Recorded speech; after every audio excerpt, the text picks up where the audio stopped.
What's up, ladies and gentlemen, boys and girls, children of all ages? Welcome to episode 3 of Top Rope Wrestling's Talks Lethal Quarantine series. But it's not just lethal quarantine. It's an evil quarantine episode. Yes, it is. So, unfortunately, our resident hobo clown could not make it, but we got the best damn replacement we could find, and our main man, Evil Evan. Thank you. Honored to be here, guys. Definitely. All right, now that he's got that out of the way.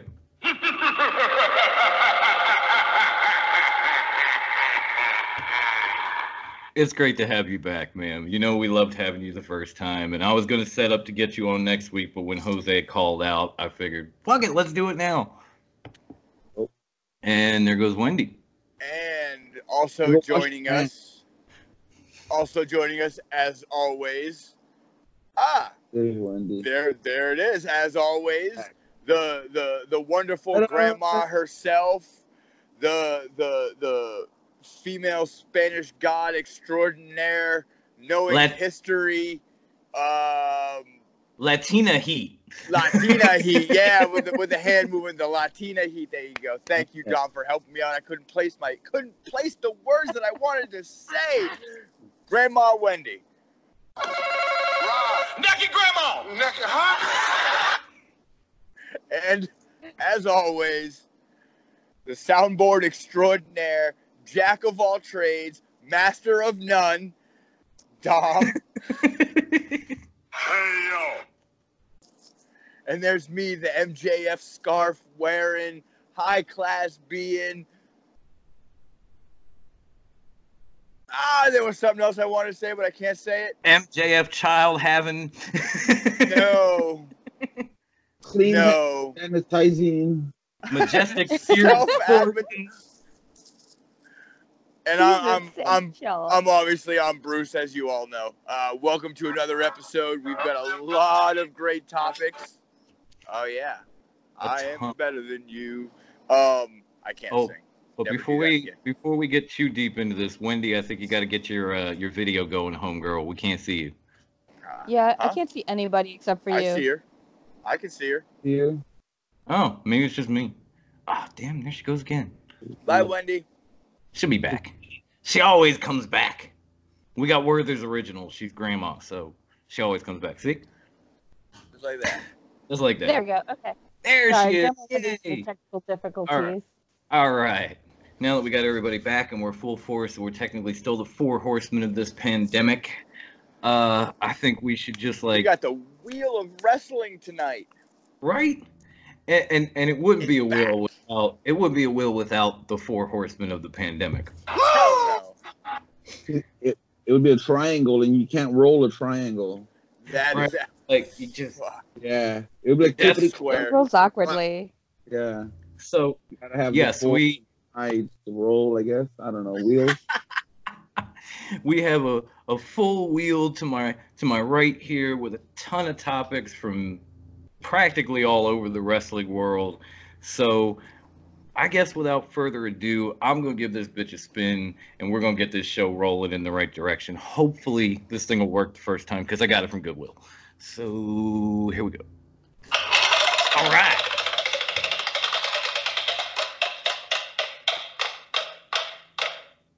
Ooh, the much anticipated debate. I can't wait for this one.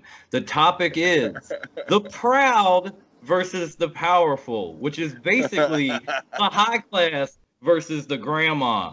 And it's brought up over a statement that Bruce made that Wendy took offense to, but we haven't been able to touch on it since we've had so much going on in COVID and nap time and whatever else. So we're going to do it right now because it needs to be done. Nap time. I'm sorry, my grandma needs her naps. Well, granny naps. Bruce believes that Proud and Powerful, Santana and Ortiz, do not belong in the inner circle. Wendy disagrees. So, I'm going to let Grandma Wendy tell you, Mr. High Class, why you are full of shit, and then you can... What?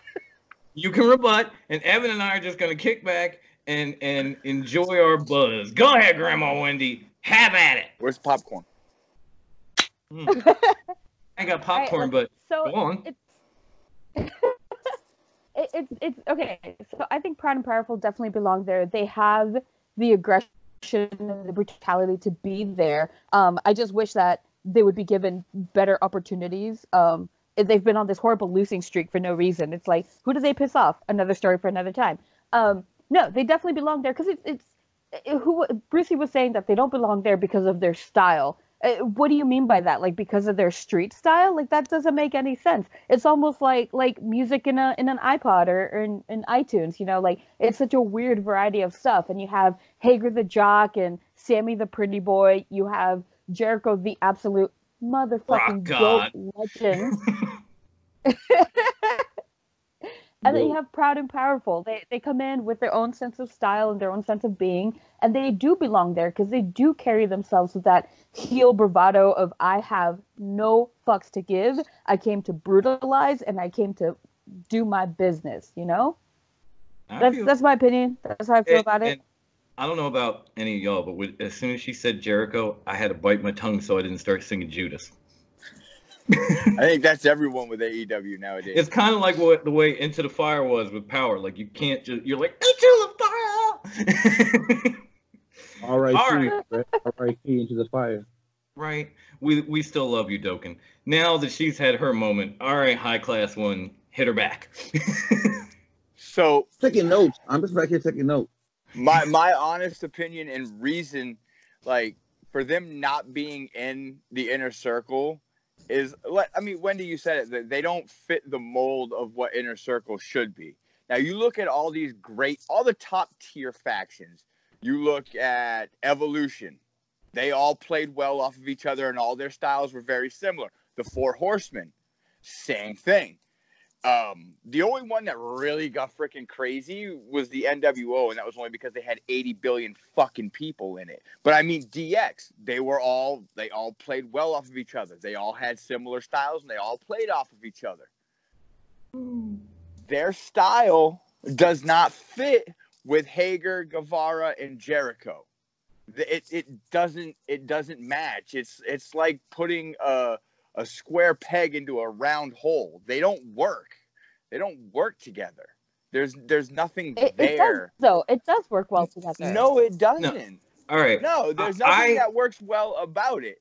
All right, I hear what you're saying, bro, but I gotta disagree with you on one thing. If you look at DX, you can't tell me those dudes looked like they fit together. You can't tell me Road Dogg and Mr. Ass together look like the perfect couple. They were like the weirdest goddamn tag team when you put them together. You got an Irish guy with cornrows. Here's the thing. A blonde musclehead with lips on his ass. There was no similarity whatsoever. You're totally missing what I'm fucking saying. No, I heard what you're saying. No, you don't. Are you saying? Hold on. Are you saying like wrestling styles they don't mesh? When you look at Evolution, wrestling style, gimmick, none of it meshes together. But when you look at their gimmicks don't go together. But that's part of the beauty of the inner circle, that there's so much variety there, that it's all a little bit different. And the pretty boy with the jock, that doesn't necessarily work, man. Like, that, in all honesty, doesn't make sense to me. Like, but that's just me. And if you look at Jericho's like full-on metal rocker look, you know? Like, how does that mesh with the jock and the pretty boy? I swear, you give these guys an inch, they take a mile. Now, like I was saying, if you look at Evolution, a lot of those guys fit together. You can't tell me Dave Bautista fit in with that group. He was a muscle-bound dude with a tattoo on his belly and a fucking belly button ring. He looked like he was 10 years older than Triple H to begin with. He looked nothing like the rest of that group, but they meshed well. The inner circle meshed well. When you bring up the NWO, dude, they don't mesh well. That's the fucking thing. Wait, you had your moment. When you look at, you brought up the NWO. When you see the inner circle come out and you hear their music, they have almost the exact same intro as the NWO. They got the damn near same guy going inner circle. They are trying to be the next kind of stage of NWO. They're this ragtag group that have been put together because Jericho saw something in them and because they all bring something different to the table. Sammy's the pretty boy blogger, or vlogger, I'm sorry. Jericho's the veteran rock god GOAT. Hager is the muscle, the Bellator guy, the legitimate, badass. And then you've got your street representatives, Santana and Ortiz. So they all got different backgrounds, but they all come together to kind of give you like this united kind of Justice League, Colors of Benetton type thing, which I think actually works.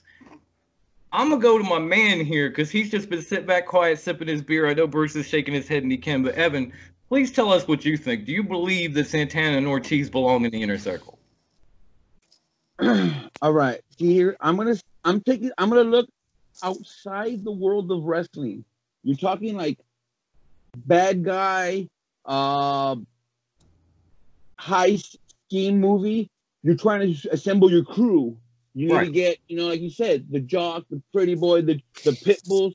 They don't have to match, but when you're assembling the crew of the top talent from each category, it's okay. Look at Spider-Man. Look at Doc Ock. Couldn't stop Spider-Man. Look at the Vulture. He couldn't stop Spider-Man. So what do? They team up, the Sinister Six. You're talking about Vulture, the Octopus. You got Sandman. You have Hobgoblin. None of them had nothing to do with each other, but they knew with their powers combined, they could bring down Spider-Man.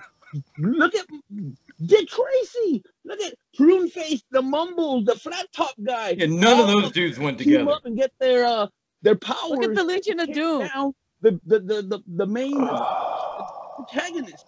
When the bad guys realize that individually we can't do it, Jericho, Le Champion, drinking the bubbly, put his plan together. Say, I need aces in places, and I'm gonna get me different styles.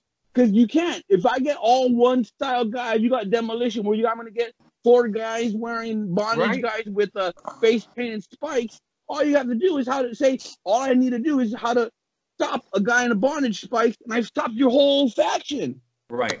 You have different components, different pieces of a puzzle. It makes one hell of a faction. I'm with you, dude. They don't have to mold. Like I said, think about a heist movie. Think about the best the Suicide Squad. You had a dead guy with a freaking Will Smith with his little patch. You had a crocodile guy. You had the hot ass Harley Quinn. And together, they had to come together with their, like I said, Captain Planet. Powers combined will stop it. And that's what maybe the PvP don't look like they would be tipping. They're drinking about the 40s, not the bubblies. But it's okay because when they see that Cody and AEW and Tony Khan and this establishment needs to be brought down, like I said, it's a rainbow. Taste the rainbow, Bruce. Yeah. Taste the rainbow. No, that's what I mean. They're being held down by being in the Inner Circle. Okay, for starters, do the guys in the Elite look like they're all the same? Does any faction look like they're all the same? Because you have a drunk cowboy, for fuck's sake. Go back, exactly. He wasn't a drunk cowboy when the Elite first came together. Okay, hold up. Because if you go back to what Evan was saying, where you put movie world, where you put these hodgepodge teams together and they work out. If you didn't do stuff like that in wrestling, you'd end up with another movie, Demolition Man, where everybody's exactly the same and everybody's walking around in kimonos, eating Taco Bell and singing commercial jingles. So I would rather have a hodgepodge group than all down. Shit. It doesn't work. It does. No, it doesn't. Otherwise, you're not even allowed to have sex or smoke. Fuck that. You might as well kill me now. I mean, I guess we're going to agree to disagree, but I had to bring that one up because it's been simmering on the back burner for like a month and it was starting to burn. So why don't we just hit the wheel before Bruce really loses the shit? It's obviously 3-1. I win, so yeah. I wasn't gonna say it. If Jose was here, he'd have my back. I don't know, man. I don't know. He kind of likes being crushing Ambrose. There is no Ambrose, only Mox. All right, spinning the wheel. Sorry, I don't know him.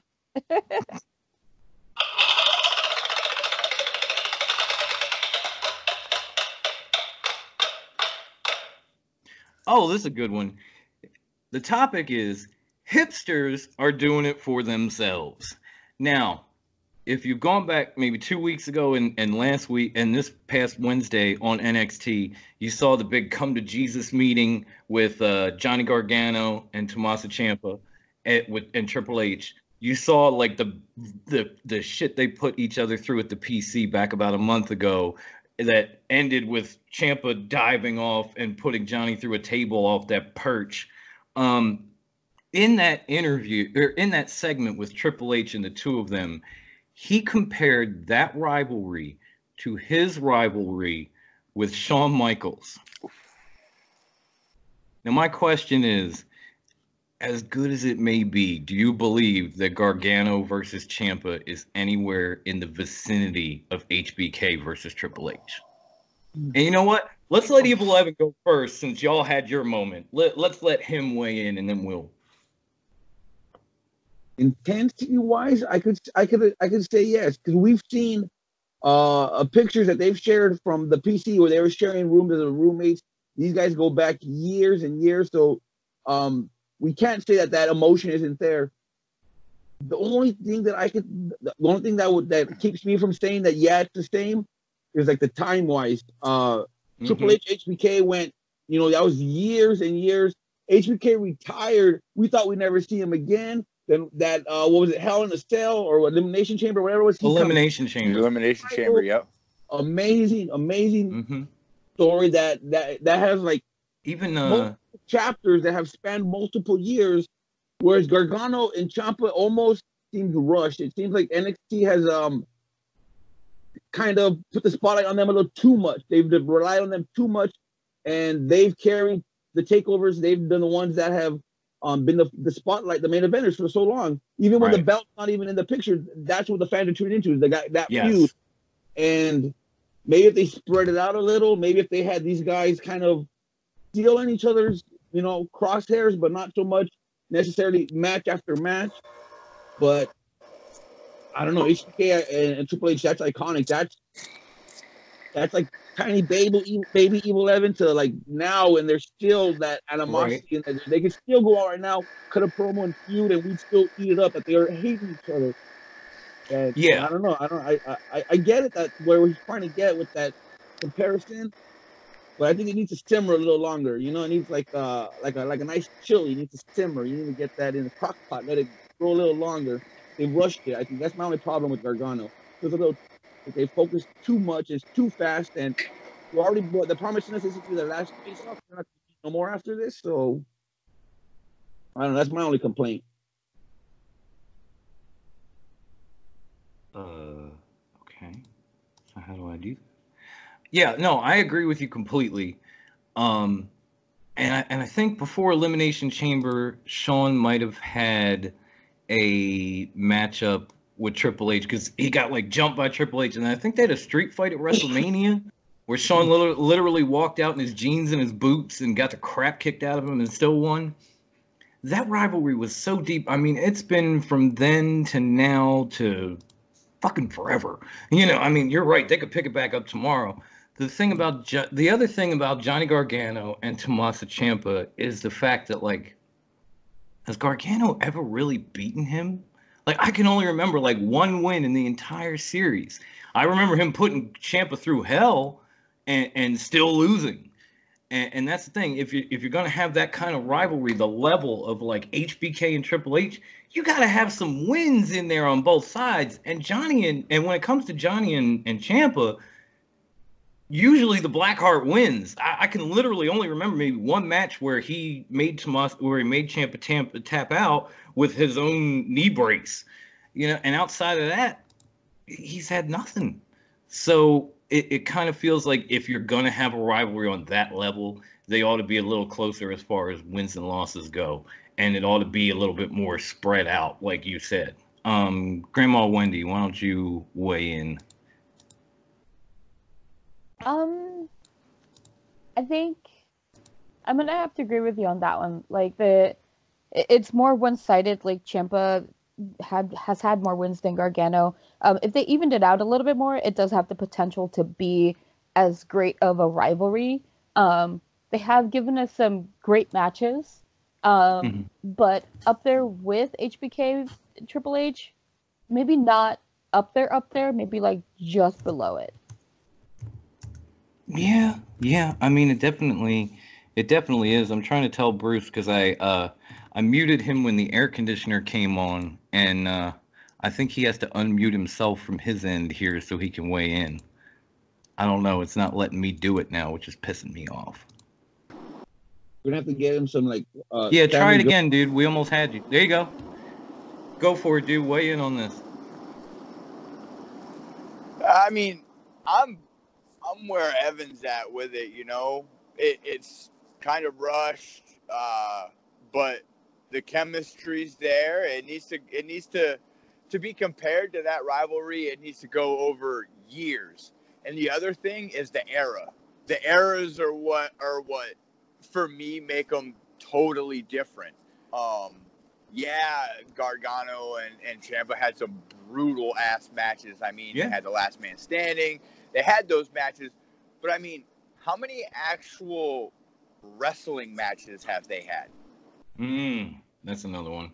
How many actual wrestling matches? Not no holds barred, right. Not steel cage, not war games. How many matches have they actually had? Oh, no, I hear you, dude. I can't remember a lot. There's been a lot of gimmicks, but not a lot of actual wrestling matches. Exactly. A lot of gimmick stuff. Let them build over time. You know, let this pandemic end. Let them go to the main roster, kind of go away from everything that they're doing together in NXT, and then build that rivalry back up on the main NXT is considered main roster, but on a Raw or a SmackDown. On top of all that, when they announced this match, Triple H flat out said this will be the last time. Now, I know you hear in wrestling this will be the last time. You're like, whatever, because, you know, Shawn Michaels was retired until they cut the check in Saudi Arabia, and then he went and fought the Brothers of Destruction with Triple H with no hair. So, you know, the last time you take with a grain of salt, but at least that's what he had said. I kind of feel like we're all in agreement, you know, and I do see your point. They had a ton of gimmick matches, but Triple H and Shawn Michaels could have any kind of match, like straight up wrestling match, and people would be tuning in. It felt like you had to have those gimmicks to build that rivalry and get people to watch. So while it's a great rivalry, it may be the best one in NXT history. I don't think it's on that same level with like an HBK in the game, man. Just no. I'm sorry. I was hoping that they would have done like loser leaves NXT to finally like put the nail in the coffin. If you're gonna end the feud, you can't have the guys like still running around in the same building if you're not gonna like. Gargano had already lost that wrong. They need to like separate them and like one should go to Raw or something. I don't know. If you want finality, that's the only way you're really gonna get it. If you were to like move one off of NXT. Gargano honestly already lost a match and got kicked out of NXT and then came back. He's back. Exactly. He lost a match and had to leave NXT. But guess what? Guess who's back? Which once again proves my point. When they say it's the last time, it probably ain't the last time. But it does make me mad because if I forget what UK Takeover it was, or no, it was When Worlds Collide. They had DIY get back together and go up against Tyler Bate and Trent Seven, and that was an amazing tag match. Like they were superb together. I was hoping maybe they do that a little bit more, but instead they went back to the rivalry. Now they're saying last time. And I'm like, oh man. Because that match was, 5-star tag match, which you don't see a lot in WWE. It was so rushed, right? Yeah. Right. Very rushed. Very rushed. All right, I think we. Who would you guys say has had the better rivalry? Wait, who would you guys say has had a better rivalry? Gargano and Ciampa or Zayn and Owens? Ooh, that's close. I would have to say Zayn and Owens because it's been going longer. Yeah, I mean their rivalry kind of like spanned a couple of promotions and a lot of years. If you wanted to say like just from NXT and WWE, I would probably lean towards Johnny and Ciampa. But if you're going overall, I'd say Owens and Zayn. Now that's a rivalry that you can compare to Triple H and HBK because it's been going on so long. Yeah, that's one you can compare with. Oh yeah, and they've had straight up matches, gimmick matches, title matches, everything across the spectrum. Where Gargano and Ciampa really haven't. So you could kind of compare that one. I wouldn't argue with people that did. Like, I'm not going to sit here to say, Bruce, you're a fucking idiot, and here's why. Because you make a great point. No, you pretty much did at the beginning of the show. Well, I always do in every show. And then I come back and show love. That's just the kind of guy that I am. That's the South Philly Psycho in a nutshell right there, homie. You know, I can't help myself. Yeah. It's all out of love, though. So, all right, we've gotten over that. Let's try spinning the wheel and getting into another and see what lovely topic we fall on next. Come on, big money. No bankrupt, no lose a turn. Let's go. No whammy, no whammy, no whammy, no whammy. Oh, this one's it's a sensitive subject for wrestling fans. The topic is, how the hell do you sleep at night, Vinny? and it's based off the fact that, according to reports this week, WWE has released WrestleMania 36, which we all know is pre-recorded and empty arena at a performance center, to Fox Sports and a few other pay-per-view companies. And the pay-per-view itself is starting at $60 for the 2-night event. Comcast is charging $100. There were even reports that, like, in places like the UK and New Zealand and Australia, you couldn't get the pay-per-view on the network, WrestleMania on the network. You had to buy this pay-per-view on, like, Fight TV for like $60. It popped up on my phone, and I was like, you got to be fucking kidding me. So, as far as that goes, I mean, do you guys see this as like one of these, you know, shrewd business moves, or is this just WWE trying to make up for their losses, man? I honestly think I honestly think that this is gonna fucking turn a lot of people away. But I mean, also, like we had talked briefly, and I had mentioned that it dawned on me that there's nothing else on pay-per-view. You got to go. No UFC. There's no boxing. There's no Premier Soccer. There's nothing. No other wrestling. Yeah. There's nothing on pay-per-view right now. Right. And so they're probably trying to strike while the iron is hot. But the thing is, then you watch like these, if you want or if you can stand them, you watch these like SmackDown or Raws that are empty arena, and during every commercial break they bring up WrestleMania and how if you sign up for the WWE network, it's free. And then they turn around and release it and say, no, instead spend $100 on Comcast or $60 on Fight TV or in the UK, however much.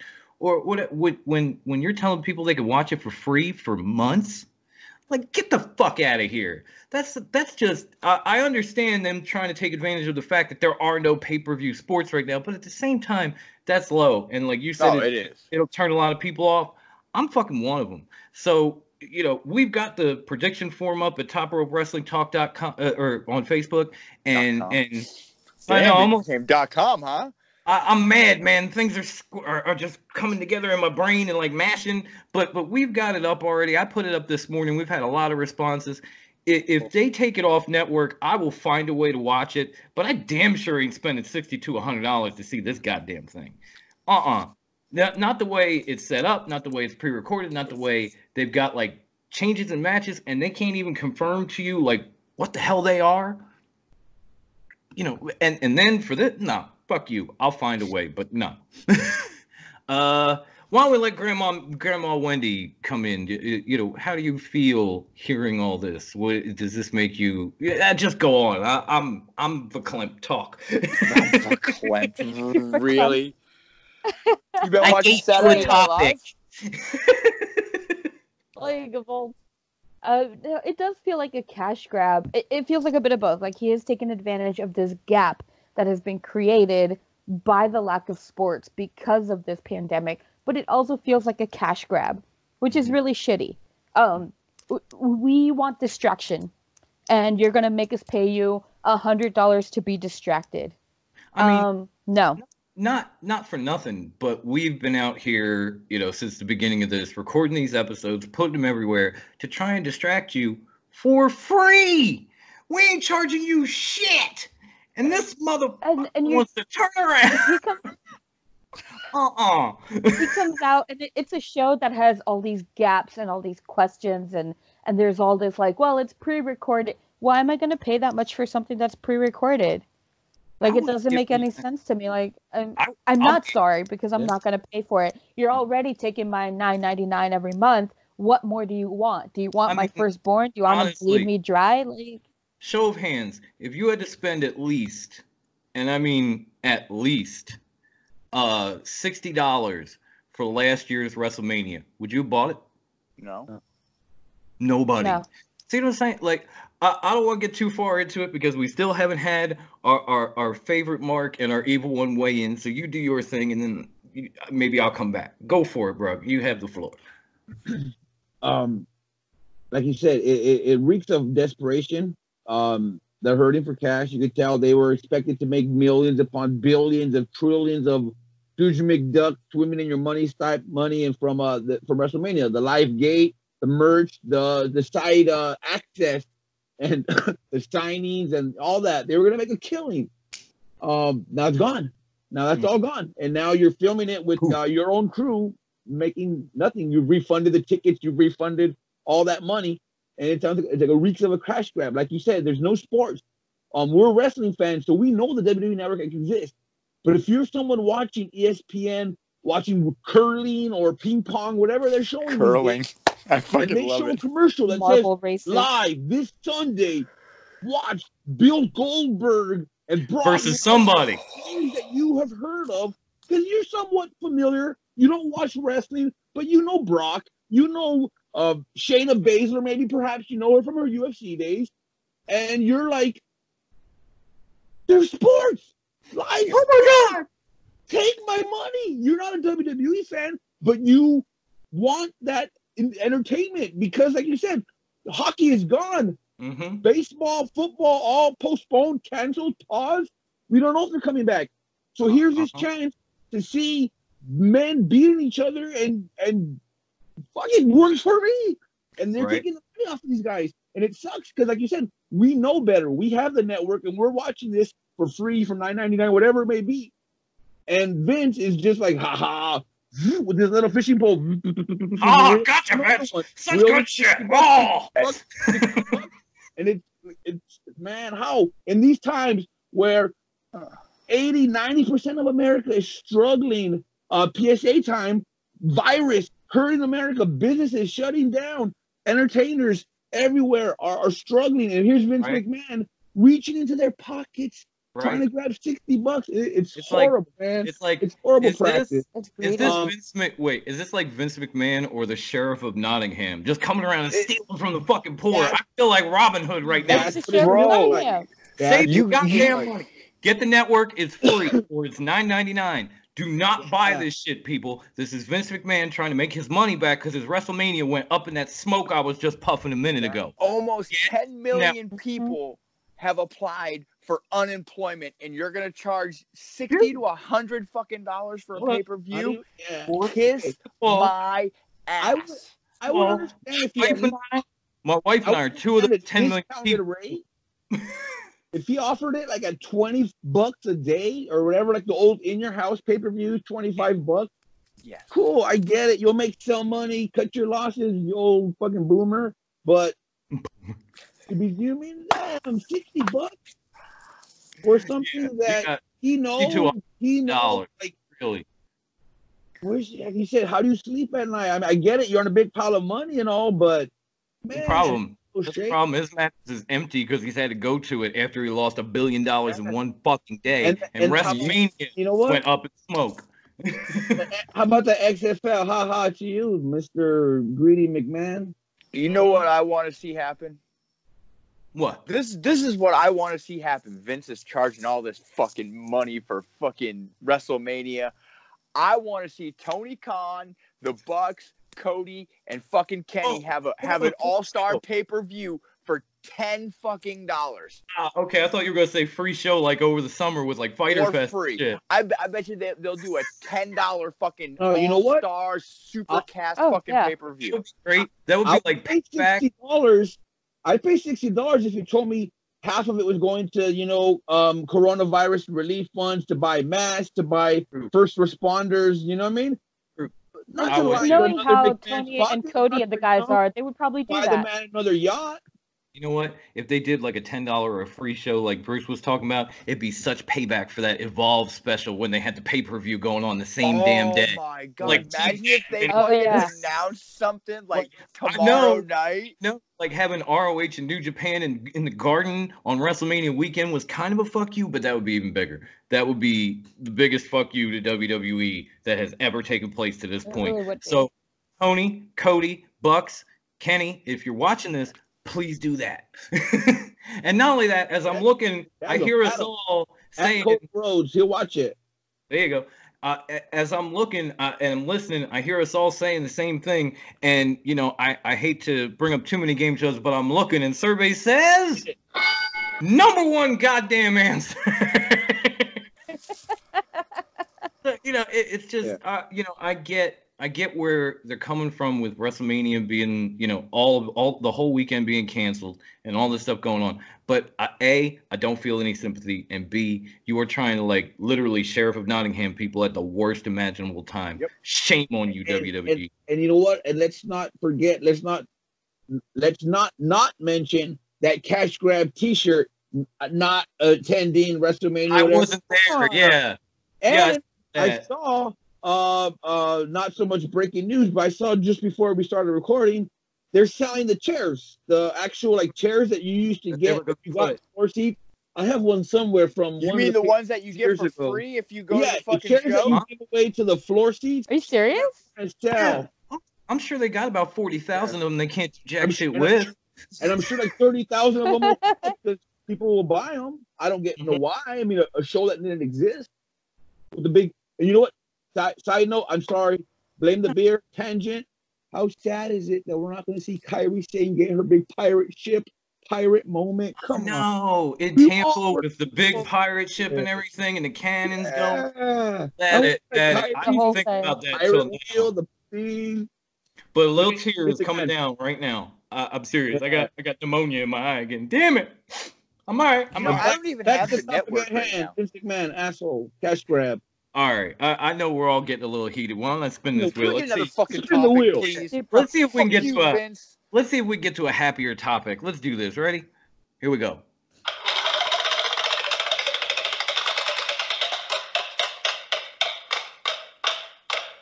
Fuck, lose the turn. I'm just playing. Reverse. I had to bring up the mood a little bit. All right. The next Don't pass topic. go. Don't collect $200. The next topic is one that Grandma Wendy came up with during the week. Hashtag mullet powers. Thank you for that, Grandma Wendy. We appreciate it. Now, this is not going Well, back it came from to the episode. I think Exactly. to properly credit, I think it was Brucey who said it first. I know, but you busted it out on Twitter, and then I came back and said, "Can we I make did this hashtag it. trend with It the was, hashtag?" it was a group effort. It was a group effort. Okay. Thank you, Brucey. Thank you, Wendy. This isn't about the Rookie of the Year Thank thing. you, Wendy. We've covered that to death. This is more if you had to choose which mullet was the best mullet in wrestling history. Either which would it be, or would you pick Eddie Guerrero or Brian Pillman's? Oh, you suck. I know. Because here's the thing. I I know. want to I asked throw that question, one more and mullet in there. I want let to me throw get- one more Let me mullet. get the sound. After I asked the question, I wanted to go.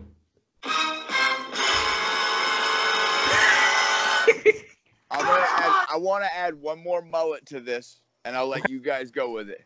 All right. Magnum TA. Oh, that's a good one too. That's a good one too. I got to give an honorable mention. We don't have to put this in. I got to give an honorable mention to Sid Vicious because he not only had the mullet, he had like the Soul Glow mullet. Jerry curl. That He shit. did. It was amazing. He must have took an hour taming that bitch before he came out, and it never moved. It was It was wonderful. Shout out to you, Sid Vicious. You are the man. Or Justice, whichever one you Nah, Vicious. remember. Fuck that WWE. Vicious. Sid Vicious. Your ankle's feeling better. All right, so the options are Brian Pillman Jr., Eddie Guerrero, or Magnum TA.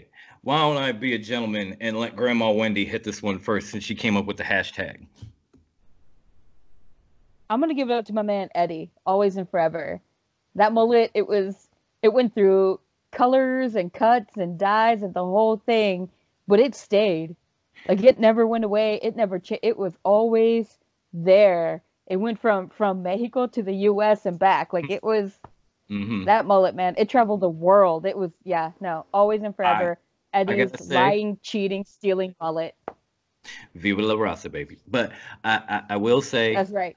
I loved Eddie's mullet, but when he got real popular and he got to be Latino heat, that mullet was gone. So I got to disqualify him. I love you, Magnum TA. Brian Pillman Jr. has the best mullet of all fucking time. That shit is just perfect Kentucky waterfall. It's beautiful. It's frosted. It doesn't move. It's just perfectly We coiffed. love everyone from Kentucky, by the way. can't- Thank you. No, that's a term of endearment. I don't. Even Good people in place. Kentucky would tell you that. I gotta give it to Pillman Jr., man. That shit is amazing. Like I don't even. Sometimes I wonder if it's real. I wonder if it hops off his head and like goes and does chores for him, or like runs errands, or babysits the children. Like I'm wondering if it's an I alien. just want to It's so stroke it and perfect. find out how soft it is. Right? It's just so goddamn perfect. It shouldn't be real, but it is, So and that's why you beautiful. get it, Brian. Let's. I pet it like a evil super villain, like cat. You know, like Like a hairless cat. Like Dr. Evil? Yeah, We- like Dr. Happy Claw Mr. from Biddlesworth. Dr. Claw from Inspector Gadget? Yeah, just like with my big chair. And Brian Pillman just like kneeling down right here, eating nachos as I pet his hair. Checking his Instagram and shit, you know. I'm just like, Oh my! Yeah. Oh man, my God! Ed, you deserve this Oh, one. God, dude, yeah. when he bleached it all blonde, oh, I was like, man, that's like a panty dropper move right there. The blonde. Oh, all blonde and he kept the Yeah. blonde on the It was like- side? It really is. He's like, Hey, you know what? But honorable mention. Okay, maybe I'm wrong, but I want to. Maybe I might be wrong, but I want to say honorable mention to Kona Crush. He had a sick mullet too. Remember Kona Crush? Crush? Yeah. Crush Yes. come out and he'd be like shaka bra shaka with the little mullet, surf mullet, Yes. like a wave. Yep. Kona I got to give Crush, it to him again because this motherfucker's on fire. So That's pretty good.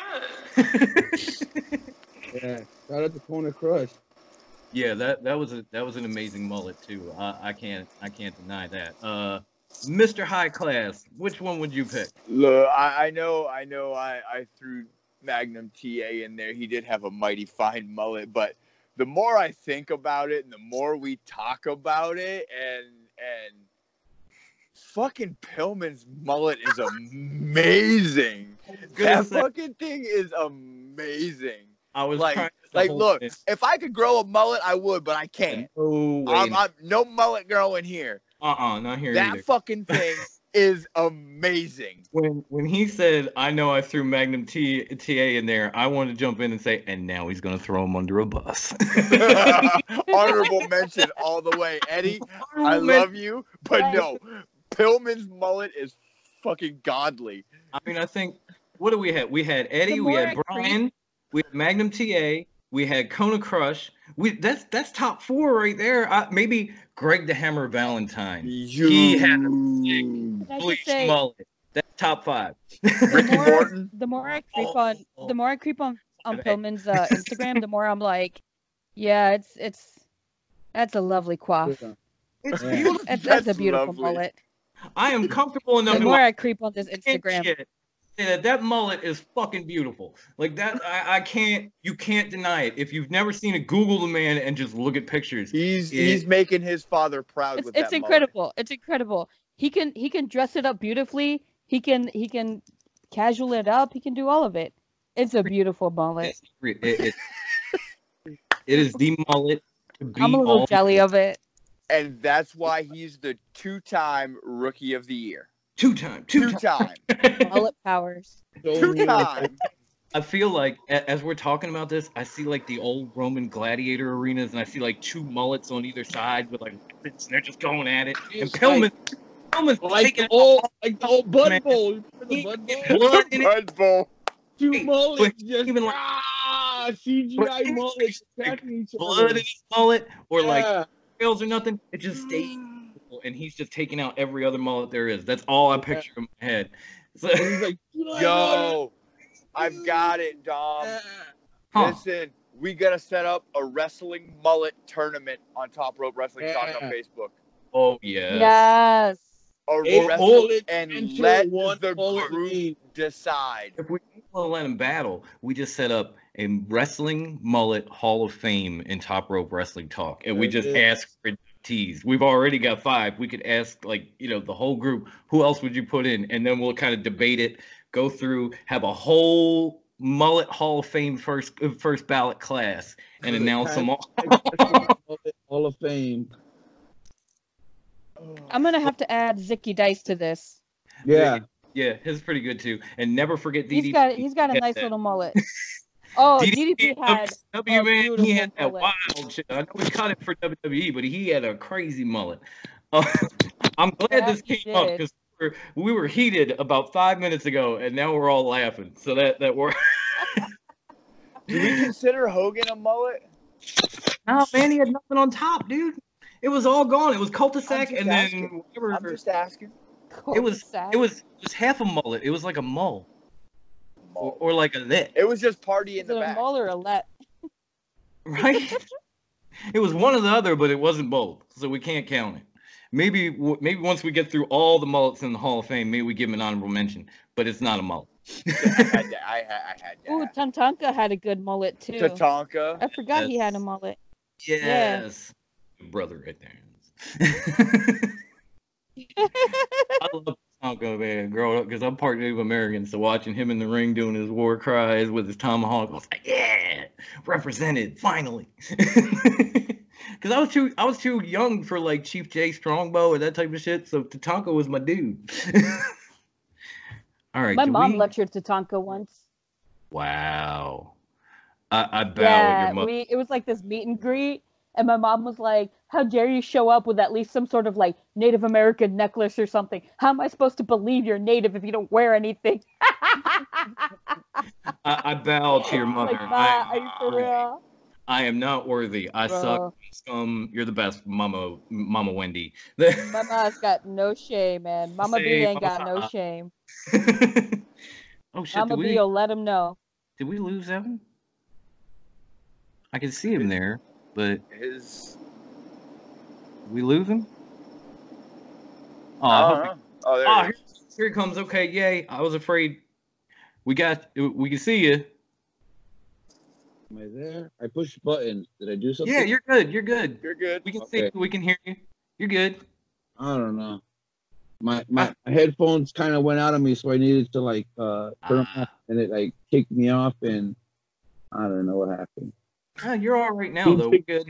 Vince McMahon heard and like tried to sabotage. See, WWE's trying to sabotage us. Well, $60 what it is. The word will be spread. You might be able to shut CM Punk the fuck up. Man. You might be able to shut Punk up, but you can't shut us up, Vinny. We're gonna be here talking shit. You're gonna send a tiger to your door. Watch out. Right. Like, we are gonna be here spreading the truth. Vinny and Carol. Same boat. We are the voice of the voiceless, and we will be heard. All right, let me hit this wheel right quick and get us another topic. Hold on, y'all. Here we go.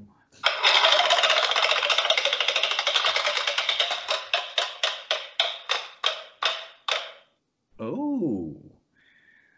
The topic is the ninth wonder of the world. And the question is actually a keep it or kill it. And okay, been a while. I know, and I put it in last minute because I knew Evil Evan was coming and I knew he'd want to be part of one of these. So let me get my sounds here, find out where we're at. No, that's not it. Okay, there's awesome. All right, we're good. Keep it or kill it. China should be inducted as a singles competitor in the WWE Hall of Fame. Wendy, my homegirl, I'll be gentlemanly again. You have at it. Keep it. Keep it. She should have been in there a long time ago. Yes. Awesome! All right, I will agree with Wendy too. I'm going to say keep it. Awesome!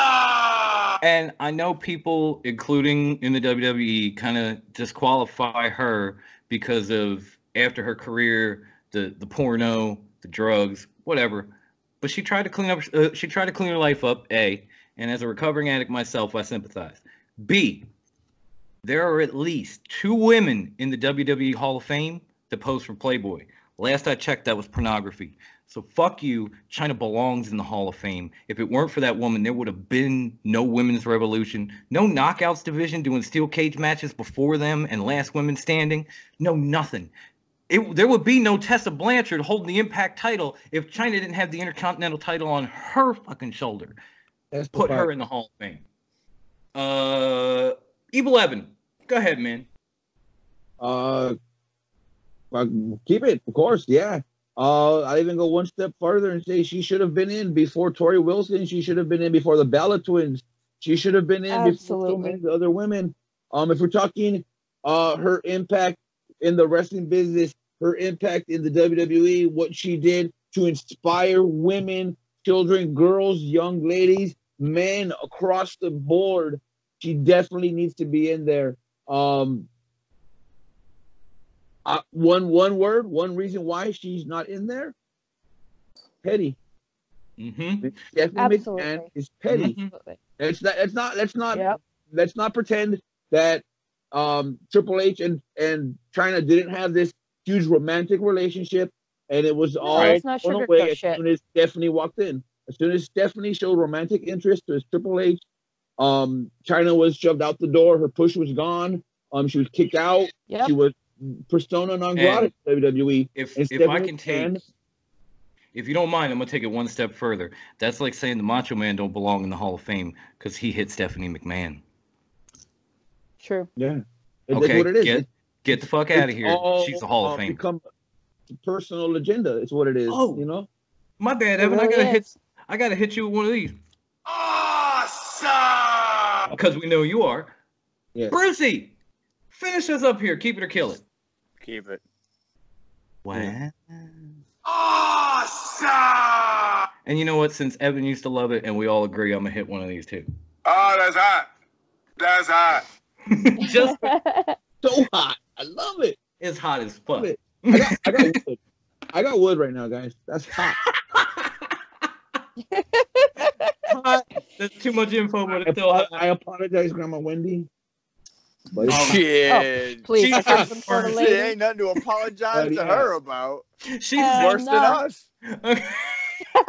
Let's be honest. Grandma Wendy said worse, so we're good. Let me hit this wheel.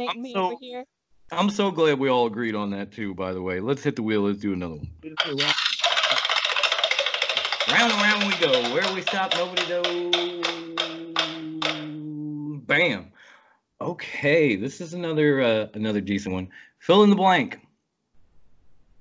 Because we've obviously seen on AEW that Chris Jericho, the GOAT, the former Le Champion, and the Broken One himself, Matt Hardy, have been warring with these words, having a little in-ring stuff. Chris Jericho damn near got barbecued 2 weeks ago. Then he sent his hounds, which included a Pekingese and a shaking Chihuahua after Vanguard won. He stole his shirt. We know it's all going to boil to a head at some point. So the fill in the blank goes this way. The best match for Chris Jericho and Broken Matt Hardy to have in AEW would be blank. Party Compound. Yes. Final deletion. That's my. But it's gonna come after Blood and Guts. Yeah. Oh, of course. Because this is part of their build to Blood and Guts. Right. They started building Hager versus Mox off this when Blood and Guts had to be pushed back. Now they're starting to build Jericho and Hardy on for the same type of reason, because they got to have something for Jericho to do if Hager's going to go after Moxley. So it's cool. I give AEW all the credit because they're actually building storylines and matches before they let them come off. But it would have to be at the Hardy compound. It would have to be like final or ultimate deletion between Jericho and Hardy. That's the only thing I could say. Like, it would be amazing. And I know with the money and the production that they have, the AEW could pull it off better than anyone. Impact, even WWE, because they didn't even try. Who wants to go next? Wendy? You got anything to add? Any kind of...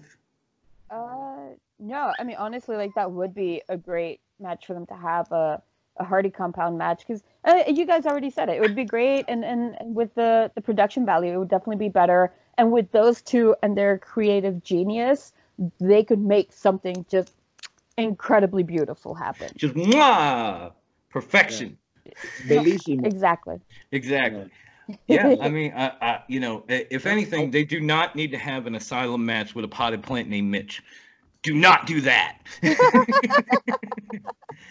Evan, do you agree or have anything? No, definitely. Here's the thing. Let's be real. Let's be honest with ourselves. These guys aren't spring chickens. They're not fresh, you know, athletes who can go 60 minutes. Pre-taping shit, editing shit, the ability to cut and paste and put the angles you need to totally protect these guys is going to be to their benefit. That's the one thing that AEW is going to have the field day with Matt Hardy, is they're not afraid to do post-tape shit. We see with that Wardlow walking through the parking lot, kicking dudes. Yeah.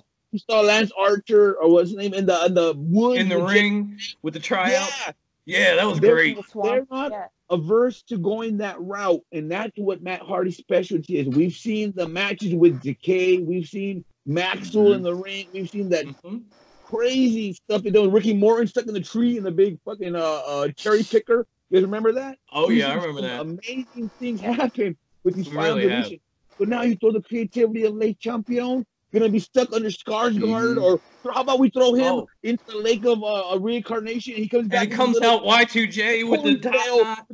That would be fucking awesome. Ayatollah of rock and roller. He's got the sparkly shirt. Drink it in, man. Oh my God, that's like List of 1,000 moves, armbar, right? Like so much history. Yes, 1001.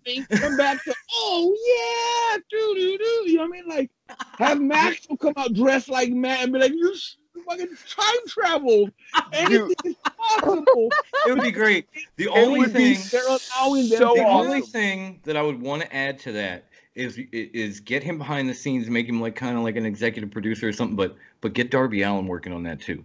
Yeah, because you've seen some of his vignettes. You've seen his property with like Jake's promo, Archer's tryout thing with the rest was done on Darby's property. He helped kind of like set it up and shoot it. So I want him involved in that match too, just to kind of make it dark.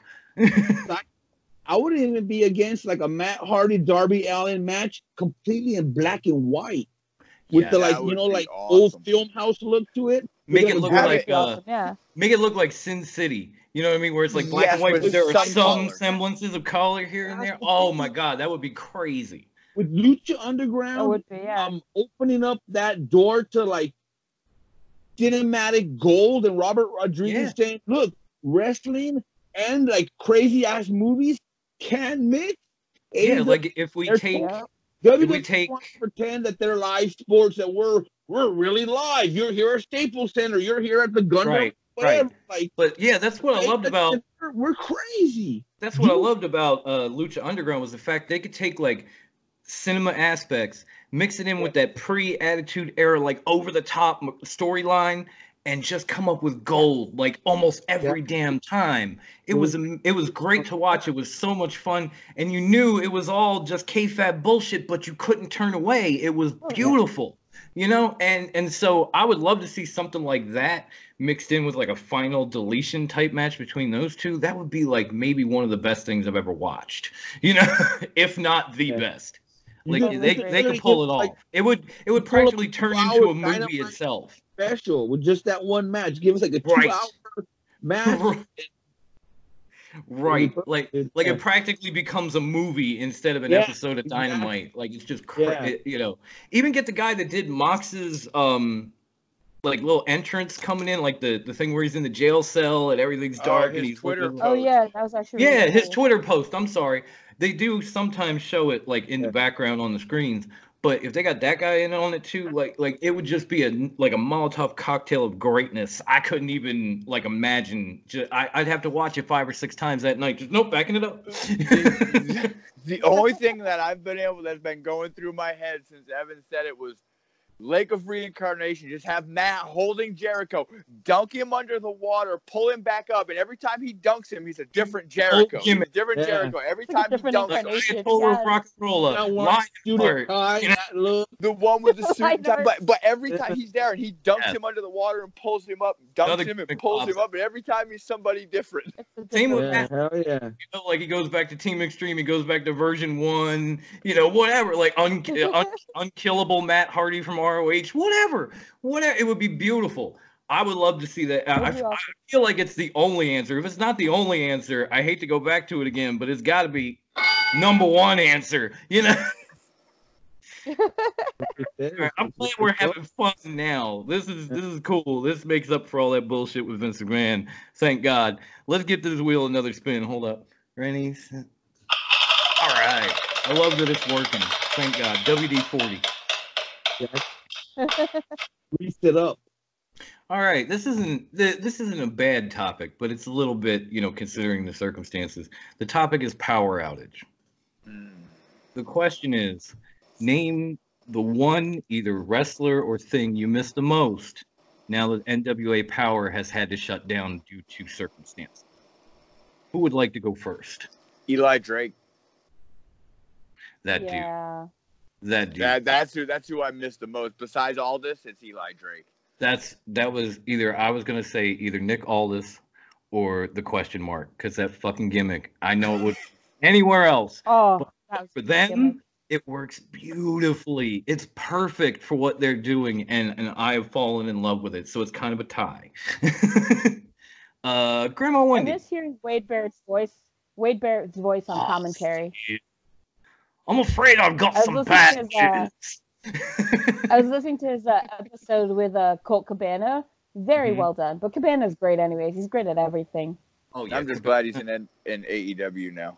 Me too. Although before all this happened, that he was actually going to work in AEW and NWA, and I'm like, really? Because that would kind of, if that were true, it would kind of build that bridge, and then you might get like Aldous Cody 3 or Marty Scurll showing up, or vice versa, like these guys going to NWA. Like that would be amazing. That would be amazing to watch too. But I don't think it's true. But if it was, I mean, ready to mark out already. Like not even question mark out, just mark. Don't even bring Marty's name up with AEW. I'm still upset about that. Oh, I'm so sorry. Don't even bring Marty up in AEW. That I'm still heartbroken. I'm hurting. Well, then this won't help.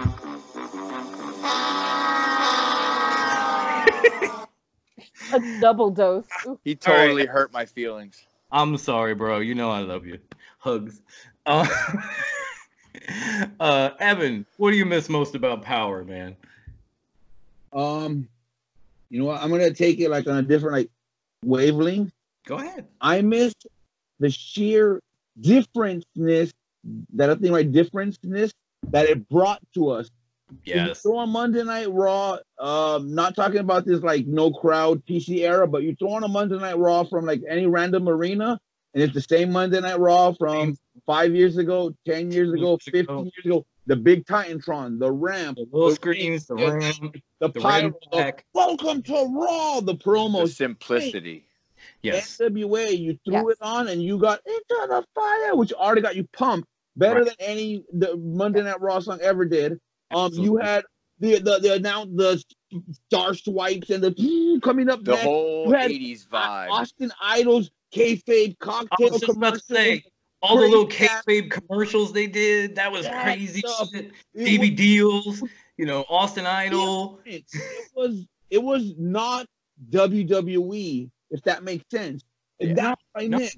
I missed that it was an hour of like a different world, a different like realm that we got into, and we enjoyed it. And it wasn't just like having to sit there 3 hours of arenas and entrances and music, and it was, like I said, it felt different. It had a different vibe to it, a different aura around it, and I miss it because even with these like PC arena shows, like they totally have a chance now with no audience to go out there to push the limit, but they still are afraid to. Whereas NWA was like, here's the limits, fuck it, yeet. Fuck it, we're just going at it. We're going hard this week. Next week we'll do the same embraced thing. The 80s, they embraced the retro, and it was fun. And that's I was just about to say, as much as we knock WWE for bringing back nostalgia acts like Goldberg or whoever, NWA has taken this perfect mix of like nostalgia and modern times and put it together, and it's a whole thing all in its own. It has a great vibe, a great energy, a great look to it. I'm with you, and I don't know if it's because we did the same thing before we got on camera, but I'm with you because that was just an amazing format, an amazing concept. Even when the pay-per-views would start and you'd get it in the arena, but you'd actually get like live music and they'd walk down the steps like at the temple from Lucha Underground, but they still kept that nostalgic vibe, and they gave you all these great matches and all these, talents that you really, that you might have known, but you didn't really see many times. Like Matt Cross, I love that dude. I loved him as Son of Havoc. I love him on the Indies. But you don't really see it much, and for him to come down and get involved in the TV title tournament, I was like, yes, I hope he wins this shit. And of course, he gets eliminated first round. But at the same time, it's just that whole vibe I miss. Like every show kind of has its own energy, even these empty arena ones. Like you watch a WWE show and you kind of sit there and almost cringe. You watch an AEW show, you sit there and you're actually like pumped. You're watching these wrestlers in the crowd, or you're watching like Spears and Sammy Gamble in the ring. Like, oh, I got 50 that was awesome. You can't hold them up for a 10 count. Hysterical. It just, every show gives off that certain energy, and nobody did it like NWA did. They had an energy and a style all of their own. I definitely miss that too. So you hit on that perfectly. I'm gonna give you a golf clap for that one. You just mentioned like old timers. Like NWA has oh God, what is their names? I'm blanking out. I call them Elder Abuse. The Rock and Roll Express. Ricky Morton, Robert Gibson. Thank you, Rock and Roll Old Express. lazy Yes, guy. but like but they're still good. Like I still, even though I call it Elder Abuse and joke about it, I still get excited about seeing those guys wrestle. Whereas when I see like Willie G come out, I'm just like, I roll not this one again. again. Like, but the thing is, presentation of them, the respect shown to them. That's exactly what I was gonna. The thing is, it's the way they're presented. Goldberg comes out and he can barely hit a move or do a jackhammer, but they expect him to. When the Rock and Roll Express come out, they work the match to where they kind of play to these guys' strong suits and keep them away from doing all the crazy shit they used to do, so they still look good. That's the difference between NWA and their nostalgia compared to WWE and theirs. I mean, did anybody? And I hate they're to bring it up still because hype up the everybody audience. brings it up, but did anybody see Goldberg try to jackhammer the Fiend? He didn't even get that motherfucker up, let alone he barely spilled him over. I thought he was going to drop him. That's some crazy shit. He damn near killed The Undertaker last year. This man cannot do it anymore, but WWE expects him to do it. Where with NWA, they're like, look, Ricky, Robert, we know we're going to set up this match with whoever, and we're going to make it so that, you're protected and these guys don't get hurt, but it still looks good. That's the formula. What they're doing with Goldberg is not. There's a difference. Yeah. It goes back to what's old is new again. Mm-hmm. If you use it in the right way. And it's straight up, Billy Corgan went straight back to NWA when Flair and Dusty and all those guys were there, and all he did is pick that set right up and move it into 2019. Right. That's all he did. Exactly. That's it. And it worked. It's hard to look at Nick Aldis standing there in suit with his title and not have like drift off and think Ric Flair. It's so hard not to. Less is more. Hard not to look at guys like James Storm and kind of relate back to like Dusty Rhodes. I know he's a little different, but he's like that common man. He's not a plumber, but he's a farmer. That kind of thing. Like you get that. Just if you drift off a little bit, or if you smoke the right thing, you might see what I'm saying. It goes back to sometimes less is more, and Billy Corgan's got that. He's got that less is more approach, and it's fucking working. Now we also had to talk like would NWA Power stand up on prime time on TV? Probably not. it would probably have to be like a Saturday afternoon, a Sunday afternoon show. Yep, It exactly. wouldn't make it in prime time. If you Just because of the style, but it can work on national television in the right time slot. If you did like a Saturday show, either like early afternoon or even a traditional time, like say 6:05, like they used to be, people would tune in. Yeah. People would watch that. But if you tried to put them up against like Dynamite and NXT, they're gonna get cremated. Damn that air conditioner! I know, man. I can't help it. It's Florida, bro. I know. It's either an air Florida conditioner or a fans. teenager yelling playing Xbox. It's I one of feel the you. two. Just I'll do me a take the favor. air conditioner over the Just teenager. do me a favor. If you hear it come on, just mute yourself for a minute so people can hear what is being said. That's all I ask, bro. I don't want to have to do it for you because you got mad at me. So, and we almost fucked up technically too. I think we covered that pretty well. Does anybody have anything to add? All right, next topic. Let me hit the wheel and where I can't reach it now. Uh-oh. I'm good. We'll be all right. Hang on. It moved. I'm trying to adjust. Sweet. All right. Take it away. We got it. Let's go. My bad. I kind of pushed it. Pushed it last time, so bankrupt. I already am, so that's no big deal. Our next topic is we actually have music to bring this topic in, and the topic is this. Everybody. 'Cause I'm TNT, I'm dynamite.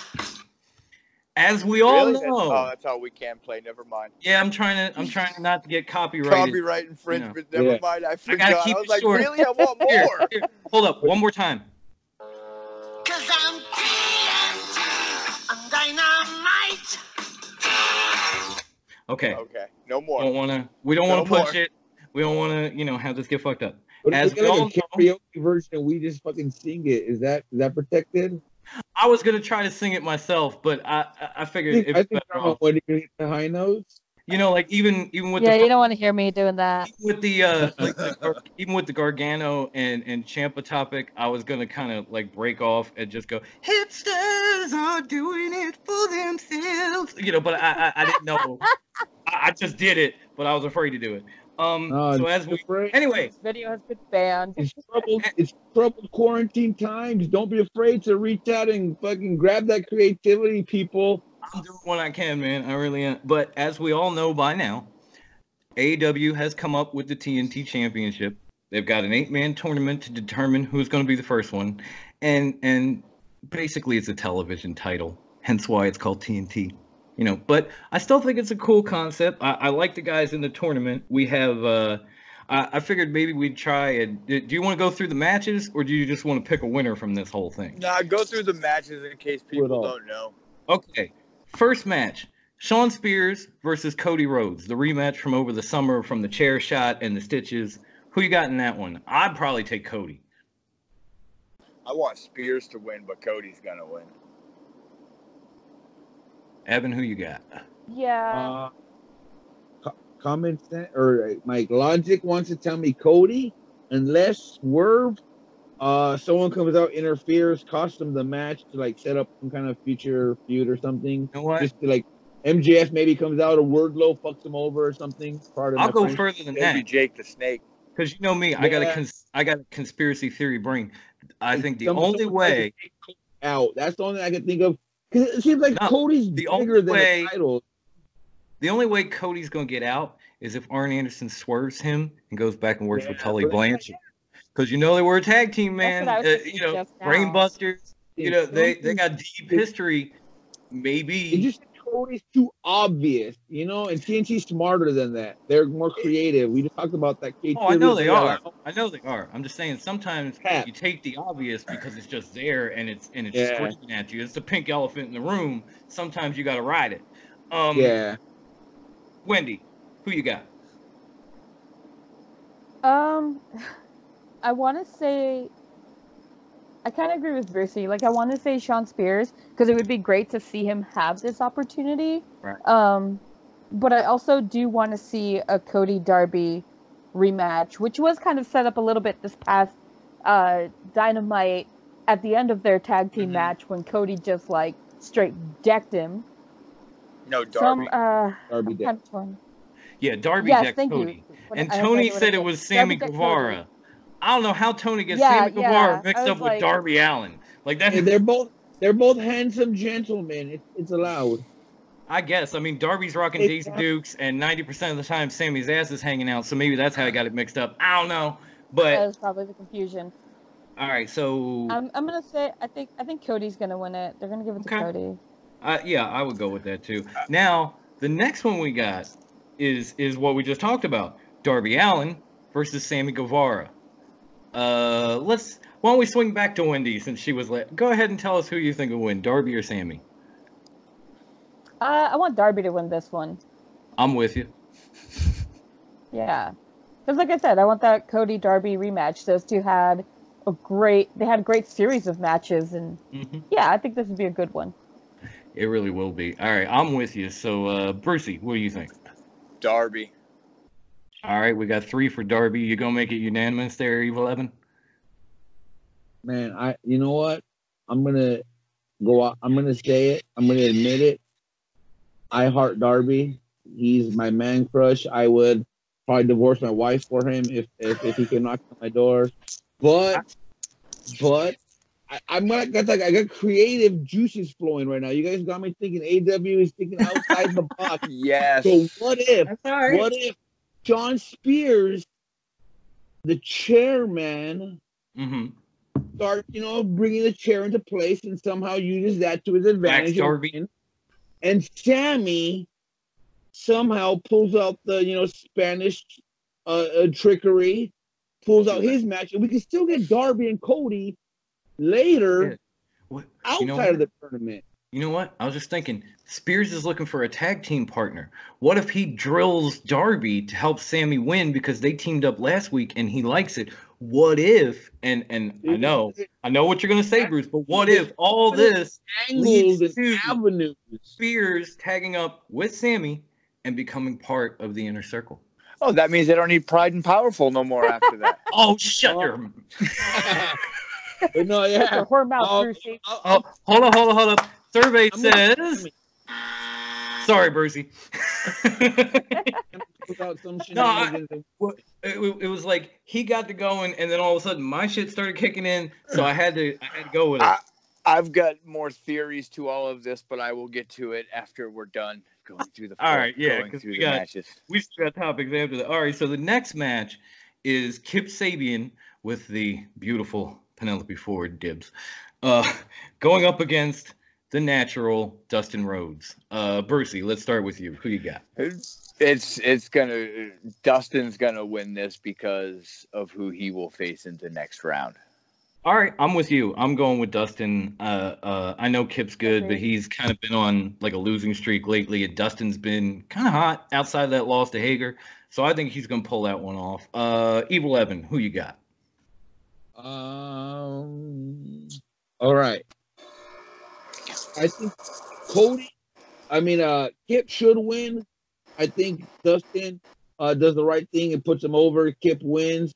I'm more curious to see if we get some interaction between Brandy and Penelope Ford outside. We've seen Brandy with him as like their valet. That should be interesting. But man, what if Colt Cabana, boom, what if he gets involved? Then we've seen him and Sabian getting tussling around. I think we mentioned it. Like I said, I go back to it again. The creativity that AEW is allowing. The juices are flowing. WWE, you see a few, and you're like, oh, obvious, this guy's gonna win. Obvious, this guy's gonna win. With AEW, either guy could go over because we see the foreshadow of Dustin. Anything could happen. But I'm gonna go Kip. I'm gonna go the wild card. I'm gonna say Kip. What's he called? Super bad or bad boy, whatever he is. Super bad. Super bad. Super bad bitch, man. Woo! And all because of Penelope Ford. She's gonna do some kind of crazy moonsault and take out Brandy, and the referee Aubrey's gonna be like, if I know it won't happen, but I know we couldn't get this to happen, but if Brandy and Penelope start fighting, I want to have like Joey Styles run to the table and just yell, "Cat fight!" All right, we saved the best for last. My homegirl, Grandma Wendy. Who you got?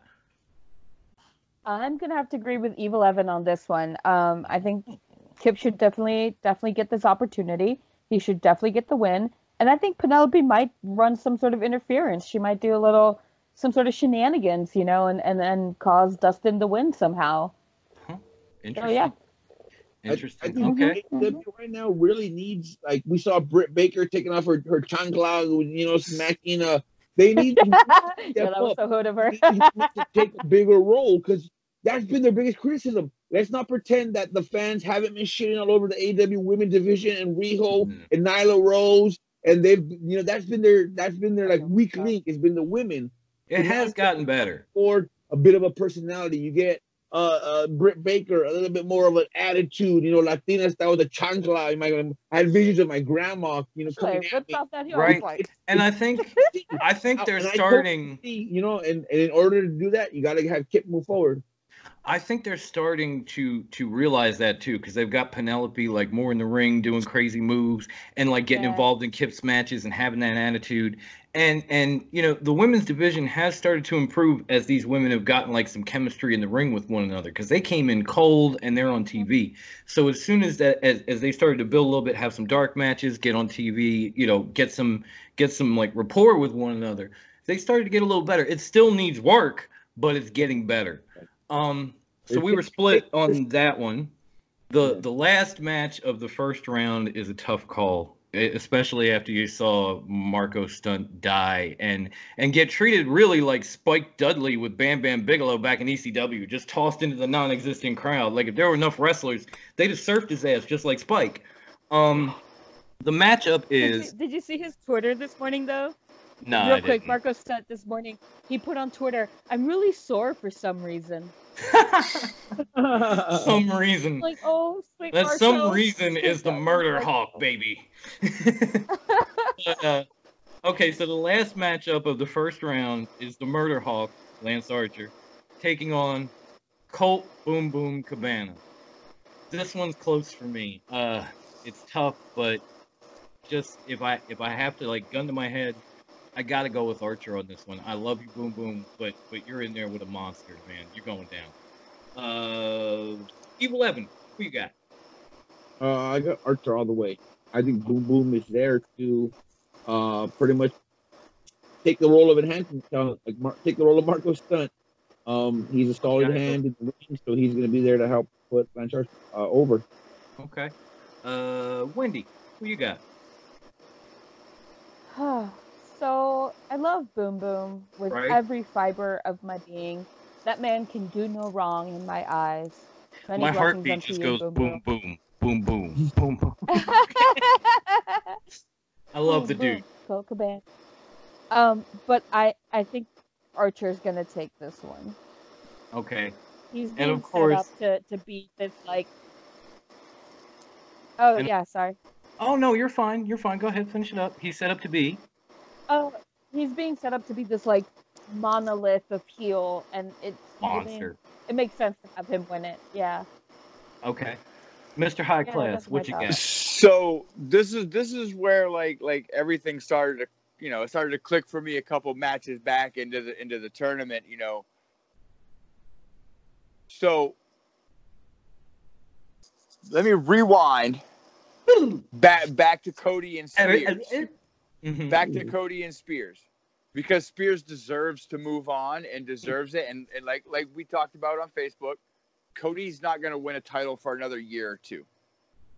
So what's going to happen is Jake is going to come out and cost Cody his match against Spears.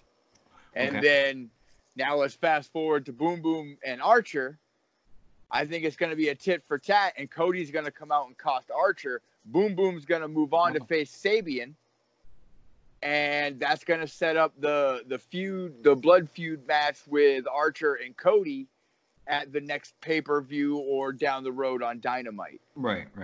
So we'll get the feud with Sabian and Boom Boom staying, going into the next round of the tournament, and then it'd be Spears versus Darby.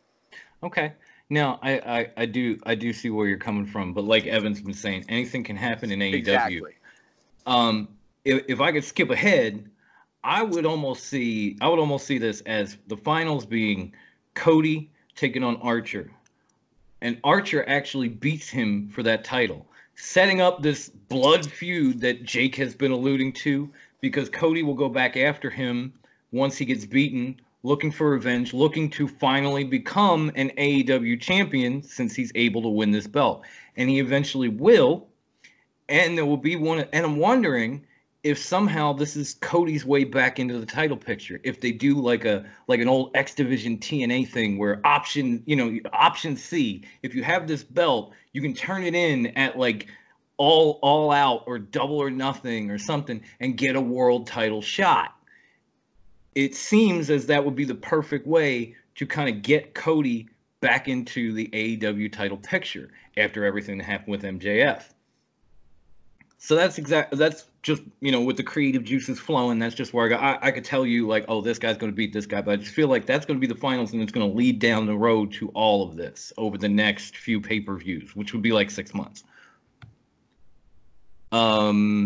Wendy, do you have anything as far as the finals go, or who you think is going to win this title? If you need to think, we'll get Evil Evan in on this. Yeah, circle back, because I'm. Go ahead, my evil brother. You got anything for us? I have like a little tangent, I guess. A topic that I try to get onto the wheel to spin, but I didn't know. With the quarantine, it didn't make it the lockdown. Okay. With this AEW Dynamite title tournament, out of all the roster that they had to play with, who do you guys feel was left off? Who should have been one of these competitors? As much as I love Spears and Cody in the first round, I think it would have been better if it was Spears and MJF. I mean, not Spears, Cody and MJF. My bad. I must have been smoking something. It would have been much better, at least for me, if it was MJF versus Cody in the first round and not Spears. Maybe you put MJF Spears up against Darby. I understand. But, MJF's one of those guys that loves to gloat, and what would be better than for him to have a ring on one hand and a title on his shoulder? That would just give him all the more reason to talk shit. So that's one. I was kind of disappointed that Luchasaurus was left out of it. That was it. Jungle Boy.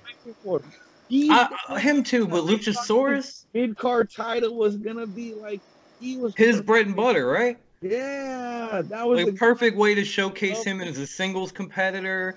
Perfect way to get him in some knockdown dragouts like we haven't seen yet in AEW, because he's a tremendous talent. I mean, he's borderline out there enough that it grabs attention. You see a motherfucker in a dinosaur mask, super kicking dudes and duplexing them, you're gonna watch. And jumping over the top rope. I thought he would be the dude that you would put the title on and he'd be defending it for months. But he's getting the trios title. That could be true. That could be true. But I'm right here with you. Like, I thought this would be the perfect showcase for him. Sammy shouldn't be in the. Maybe Darby does. I don't know. At this time, I'd rather have these guys. Here's the thing: if they lose the tournament, how soon can we recycle them back in to become future contenders? Yeah, I mean, they're probably going to have a ranking system for them. And not only that, if this is set up like a television title, they may have the whole stipulation where it has to be defended every week. So these guys could recycle back in pretty quickly if something like that were to happen. I don't know if it will yet, because we just got that, with Darby and some of these bigger guys who already have somewhat of feud set up for them. They didn't need to be in this tournament. But right. It makes sense. If it's gonna be every week, you're gonna need 50 something. I don't even know how many weeks in a year. 50 something competitors. Right. So yeah, if they're able to if they set this up like a television title, these guys can get back in the picture pretty quickly. Like one week they could have a number one contender match. The next week they could have a title shot. The thing that I'm trying not to laugh at while we're talking is I'm looking down here and I see like all these little like likes and stuff coming up on Twitter from Grandma Wendy while we're recording. Yeah. She's always up to something in the background, and she lets you know, like, I'm on Twitter. Okay, now that you've been on Twitter, do you have some kind of opinion formulated as to who will win this, or who the last two will be, or what? Off topic, I just finished watching No Holds Barred as well. Hulk Hogan Classic. That's a great movie. Um, All right, now who do you Right? think will? Now who do you think's gonna win this title, Grandma? Folky. Who do I think's gonna take it? I would like to see Archer take it. I have a soft spot for heel champions, not part timers that should be retired, but heel champions, like Right. proper heels, you know, because they get real dirty when it comes to defending it, and they get real nasty about it. Yeah, So I'm hoping Archer wins it. I think he'll do some good stuff with it. Oh yeah, hence why I wanted MJF in it, because we're talking about like a super heel with a title. I mean, look no further than the man with the scar. Well, yeah, but I don't You know? really want MJF to have it though. MJ already has the ring and he has his bullshit. I don't want him to have it. I want can Archer to have hear it with Jig the Snake. in Bruce's mind. I can hear you shut your mouth. I'm just Shut your hoping mouth, that Grandma. my phone doesn't die in the next 2 seconds. Oh my God! Please no. Okay, we're spinning the wheel. We're spinning the wheel. It's Give me one. it's gonna die. Oh, I don't want to lose Bruce. Okay, next topic. True or false? And amazingly enough, this one has to do with Darby Allin as well. In a recent interview, somebody asked Darby Allin whether he thought about or considered before going to AEW joining WWE. And his response was, and I quote, "I feel like they wouldn't have given me any creative freedom, and they probably would have just stuck me in a boiler room and made me masturbate." True or false? True. True. Yeah, hell yeah. True. I can almost see it now. It'd be like Mankind with a fetish, just, you know, like just weird Yeah, shit. yeah. That one's a pretty quick topic, but when I heard that, I had to see if I was crazy or not, so I thought I'd bring it to y'all. All right, fuck it, we're gonna spin the wheel again. We're almost out of topics.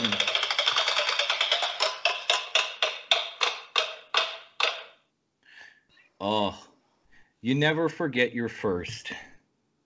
Huh. Okay, so it was around midnight, and I'd already seen The Water Boys, so I took my girlfriend to a showing of it. We were in an empty theater. No, wait, that's not the first. My bad. The topic is... Wrong one. The topic is name the whether it be live show or watching or televised show that the first thing you ever saw pro wrestling related that made you a wrestling fan. If y'all need to think about this, I have a story, period. I mean, I had watched wrestling before what really made me fall in love with it. Like, I liked it, you know, and I watched it, but what really, and I've said this numerous times, and Dom, you know this, the fucking barbershop with the Rockers, bro. That moment was the, oh my God, I want to do this shit. Right. Like that moment right. when Michaels threw Jannetty through the plate glass, because I had never seen nothing like that had ever happened before that was until then. They had the coconut with Piper and Snuka, but I was too young when that happened. Right. Like I wasn't watching when that happened. But to see Michaels throw Jannetty through the plate glass window, right? That's it. Now, it was written off. I wanted to do this considering the events, but I can remember that your story, that's what made me want to train and be a wrestler. And I actually did, and it didn't work out. Hence why the South Philly Psycho is sitting here. But what made me a fan was my 5th birthday, 1984. And my father drugged me out to the Philadelphia Spectrum with a bunch of my buddies and their dads. We went to a WWF house show. I got to watch the $1 Million Man versus the Macho Man, and I fell in love. And what was even better, after the show, they had guys at tables giving out autographs, and they weren't charging. They were just sitting there signing photos. So I remember we're in line for Greg the Hammer Valentine, which is one of the reasons I brought up his mullet. And, the line, we're getting closer. We get up to the table, and Greg the Hammer Valentine says, "All right, thanks, guys," and gets up and tries to walk away. My dad jumps in front of Greg the Hammer Valentine, who was much bigger than him, and says, listen, it's my son's birthday. At least sign a picture for him. And Greg says, oh, well, I gotta be on the road. I gotta do this, gotta do that. He's like, I'm not moving till you sit back down and sign something for my son on his birthday. And I thought, oh shit, Greg the Hammer Valentine's gonna kick my dad's ass. But Greg the Hammer Valentine stared him down, and my father didn't flinch. Sat back down at the table, said, sorry, son. Autographed a picture, handed it to me, got up and walked away.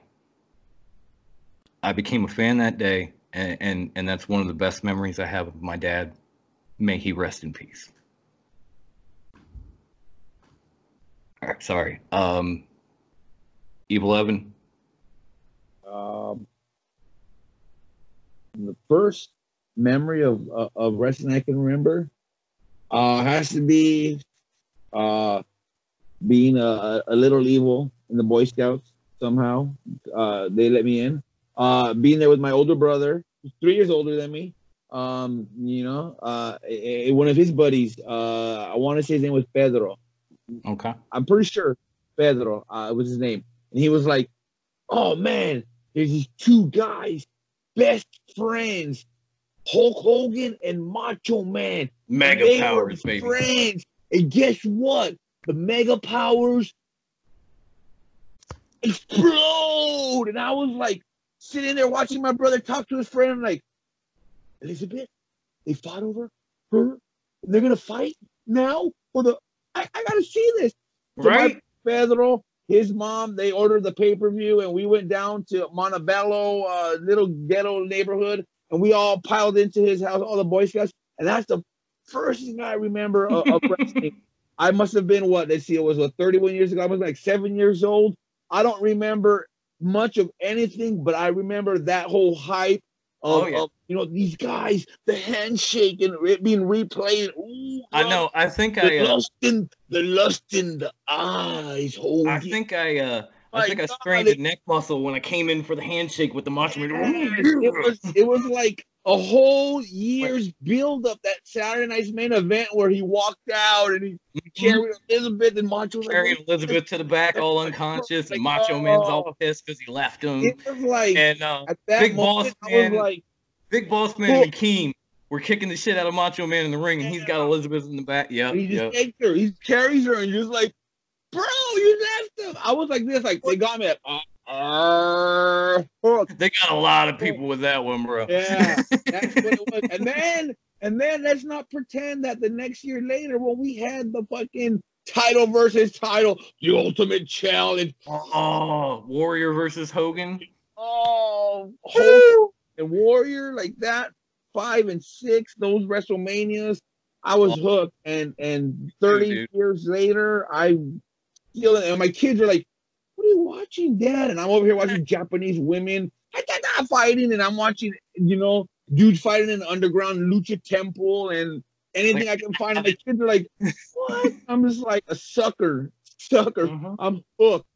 Yeah, wrestling got me. This like, obviously that was my first moment, and then stuff like you guys are talking about, like WrestleMania 6, Warrior Hogan, the super kick her around the world in the plate glass, like all that just kind of made me like, no, I gotta keep watching. Oh shit, the pops, I love that. Ooh, brother, the handshake, yeah, got me. I can't reach him in the box, or I go grab mine. Like, oh, here's Macho Man. They're like right up here. I had to pop mine open, dude. I had to caress them like fucking Brown Pillman style. I had to caress. That's awesome. All right, Grandma Wendy. I obviously Bruce's phone died, so let's have you give us a moment. Yeah, no, I grew up watching wrestling because like my parents, when they came through Mexico, like they went to a lot of like the lucha libres and stuff, and living in Texas, we saw a lot of it, but the first live event that I most remember that really brought me and my brothers together was the 1997 Royal Rumble. What, the one with like fake razor and shit? Or was that was funny. Yes, it was that one, and it was the funniest thing because my mom was a huge Razor Ramon fan. Mama B loved Razor Ramon. Like he came out, my mom was like hot flashes and everything, right? And Mama B was like, "That's gonna be your new daddy." So, Somebody got a so stepdad. we're there, right? So we're there at the Royal Rumble, and my mom's sitting there like, "When's he gonna come out? When's he gonna come out?" Right? And they hit his music, and Mom's like, "Oh my God, Bobby, he's so hot!" She's all hyped and shit. And then it wasn't And then when he and we're watching like on the big screen because we were like in the nosebleeds, and my brothers and I look at each other and we're like, that doesn't look right. Like, but my mom's not paying attention. She's losing her mind. Yeah, she's And got then the he baby. runs. He does like a slow trot. He does a slow trot into the ring. He hits somebody. He does his little thing, and then bam, he gets tossed out by Austin. Oh, Gone. my mom was pissed. Oh, And after I that, love your oh my mom. God, like knowing that wrestling could be that funny made me love it so much more. And oh God, to this day, my brothers and I relive that moment. And it was that particular moment that I was like, fuck it, I love this shit. And it's the greatest thing in the world. Yes. Like, oh my God. And on a side note, I think when this is all over, me and your mom need to like sit down for a meal or some coffee and just talk wrestling because I absolutely love her. And you know, when thinking about Razor Ramon, like new stepdad, I had this mental picture of like him taking you to Chuck E. Cheese, like where a stepkid can be a stepkid. So I had to let that out. I'm sorry. I know Mama Evil was always a huge Tom Selleck fan. She loved her some Magnum PI. So when she got a glimpse of Rick Rude, it was over. She wanted the Rude Awakening. She was like, oh yeah. Yeah. She's like, what are you watching? What I'd like to have right now is for all you fat, out of shape, shout out Minnesota morons that got all the mamas watching with them. They got all the mamas hooked. Right? Yo, Rick Rude was great though. I can't deny that. Yeah. That's like saying I don't have a man crush on Darby because myself and my wife both have a little crush on Darby and have matching Darby Allin t-shirts. So you're not the only one there. I'm with you. Okay, I had to get that into. Man. Let's see. We have another topic. Yeah. Sorry guys, Bruce is gone. His phone died. I'm pretty sure he's not coming back. But Brucey. it was a long show. You know, iPhone. He's an essential worker. He needs his rest. It's okay. He really does, man. Fuck. Works some He's long days. essential. Thank you for hanging in this long hot class. We love you. We're gonna finish strong for you. All right, let's hit this wheel. Big money. Big money. I need it. No whammies, no whammies. Oh shit, $100,000. No. No. Hey. The last topic we have is Three's a Crowd. And this goes back to NXT yesterday. They had the main event was the triple threat between Keith Lee, my man Dom Dijakovic, who I love because he's got my name. He just don't spell it the same. and Damian. Now, as good as the match was, a lot of people were saying, how come we can't just get Keith Lee and Dijakovic to go back after each other again? Because they put on these amazing matches. So my question is, are you cool with this triple threat that went down? Or do you think it would have been better if it was just Lee versus Dijakovic one more time? And I definitely enjoyed the triple threat. Like it was awesome seeing those three big guys, and Keith Lee is one that I've had the joy of seeing in the indies at Nova Pro. I saw him kill a woman, and it was amazing. Awesome. Sorry, Angela Slane. But Thrown so in being too. able to see him like do this, seeing this three-way, it was impressive. It's three incredibly strong guys. How they did not break the ring, beyond me. Because what? It was an incredible match. I enjoyed it. If Brock Lesnar and Big Show could break a ring, how did these three not? You know? Right? Like that's how you know. How did they reinforce? Or even Braun Strowman and Big Show, but that's how you know kayfabe still exists. Kayfabe. Why do I always say kayfabe? Like I don't know why. Like I'm about to say kayfabulous. I don't know what the fuck I'm doing. Kayfabe still exists because you see the was a good match, with these guys. Then you have more weight with these three, and ring's fine. Even though they're coming off the top rope and doing superplexes. There was even a moment where like they almost did a doomsday device. Like Dijakovic had Lee Yeah. up on his shoulders, and then He Damian has Lee Priest on his came shoulders. spin kick off the top I was rope. just like, Like if it's, yeah, what? and if any time in that match the ring should have collapsed, it was right there. It was at that moment. It was at that moment. Everything should have just gone splat. Boom. Nobody wins. I would have been okay with that too. Now, I will say I enjoyed the hell out of the triple threat. Yeah. The biggest problems I had with it was, number one, it looked like they set up the triple threat to have, Dijakovic and Priest kind of double team the crap out of Keith Lee, because that happened a lot.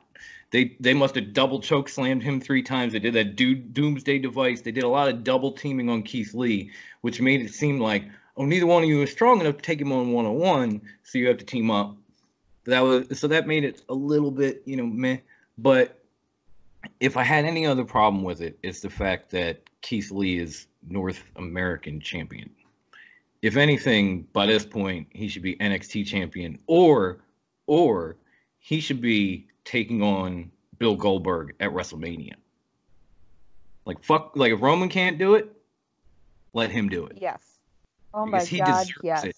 After going head to head with guys like Roman and Strowman and everything at Survivor Series, and then being like the first guy to put Brock Lesnar on his ass in that Royal Rumble after he threw 12 or 13 dudes over the top rope at that point, he deserves to be on that level. So to have him as North American champion, I don't want to read into it. I'm just saying it feels like, even though it's cool he's got a title, it feels like he deserves better than that.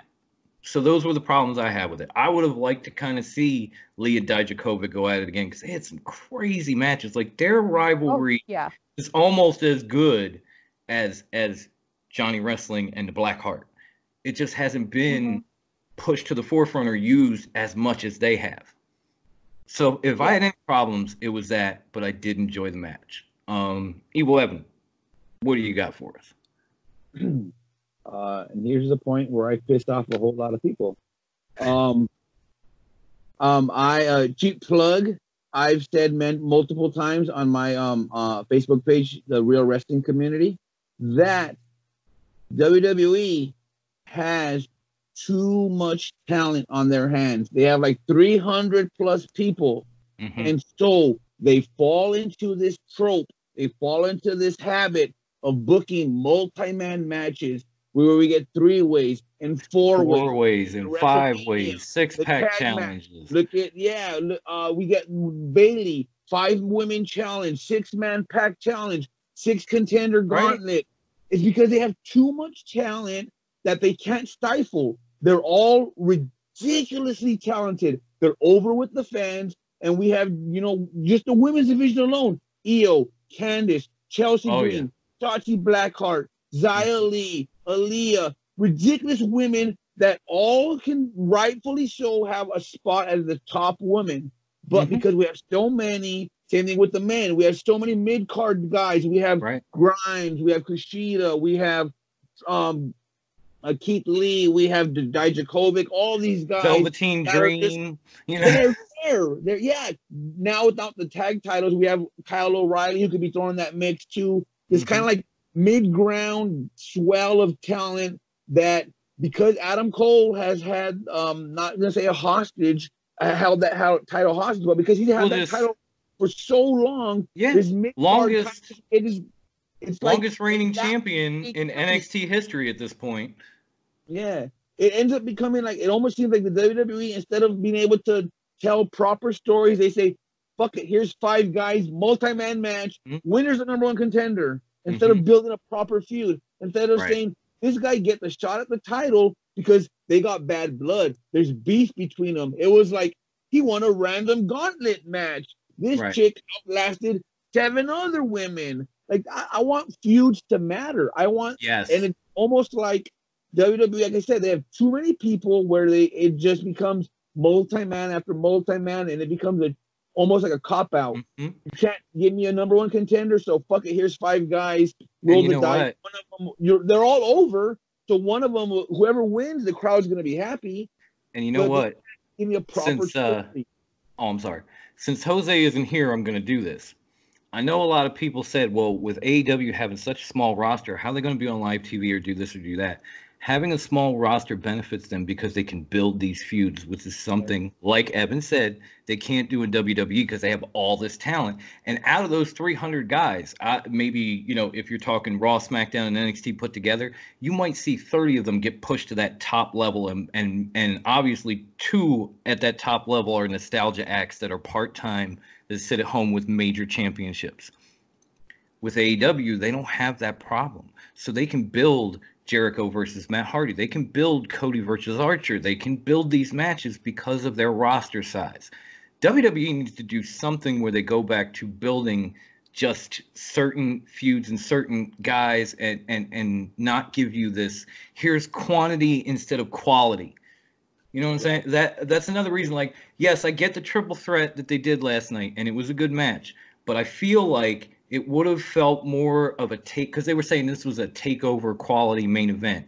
A takeover quality main event on WrestleMania weekend would have been one-on-one, because WrestleMania was all about that. It was the showcase of the Immortals. It was 2 of the biggest names in wrestling going head-to-head. It was not a six-pack challenge. It was not a 7-man ladder match for a briefcase. It was not a 20-man battle royal for a trophy. It was one-on-one, where it was 2 of the best tag teams in the business going at it for one championship.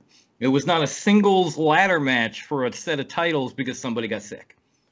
And you know what? Shout out to the talent, because they're making these matches work. Like you said, they're amazing fucking matches. They're amazing. They're putting on spots and doing crazy stuff that we're tuning into, but it ends up becoming almost just like and I'm not trying to knock it because I love indie wrestling and I love going to the shows, but it feels like these matches are just star cases of, here's PWG, here's 5 top guys, right, with no real progression, no real story, because next month we're going to give you 5 more top guys, right? And these shows are great, and the matches are amazing, and these talent, but it goes back to the like you said, storytelling. I need to see a reason. When you have Gargano and Ciampa giving us this blood feud that's on par with HBK, Shawn Michaels, with Triple H, Shawn Michaels, and then you're like, here's 5 women, winner's gonna get a title shot. Why should we care?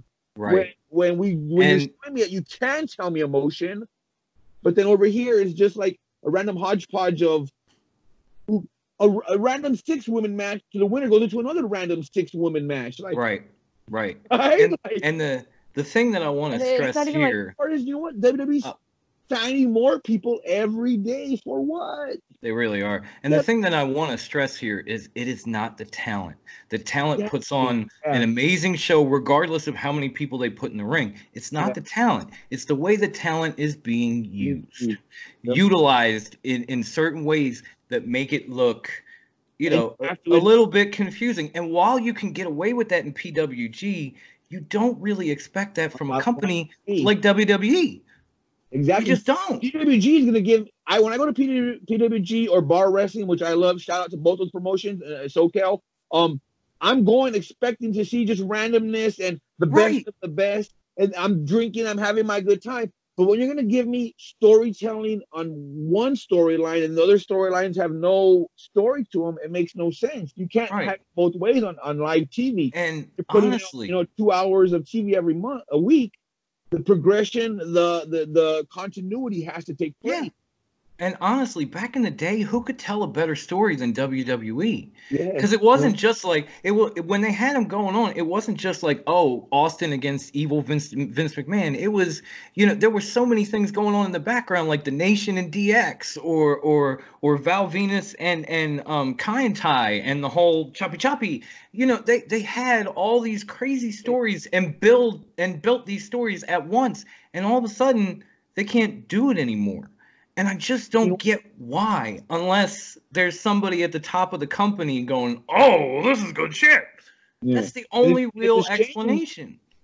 It was a shame because we see guys like Jake Atlas, my boy over here, who, last night came out for nothing when he's a huge deal. Maybe not outside, but in Southern California around here, Jake Atlas is a spot on talent and main eventing shows, and he pretty much was a squash, and it was a nothing.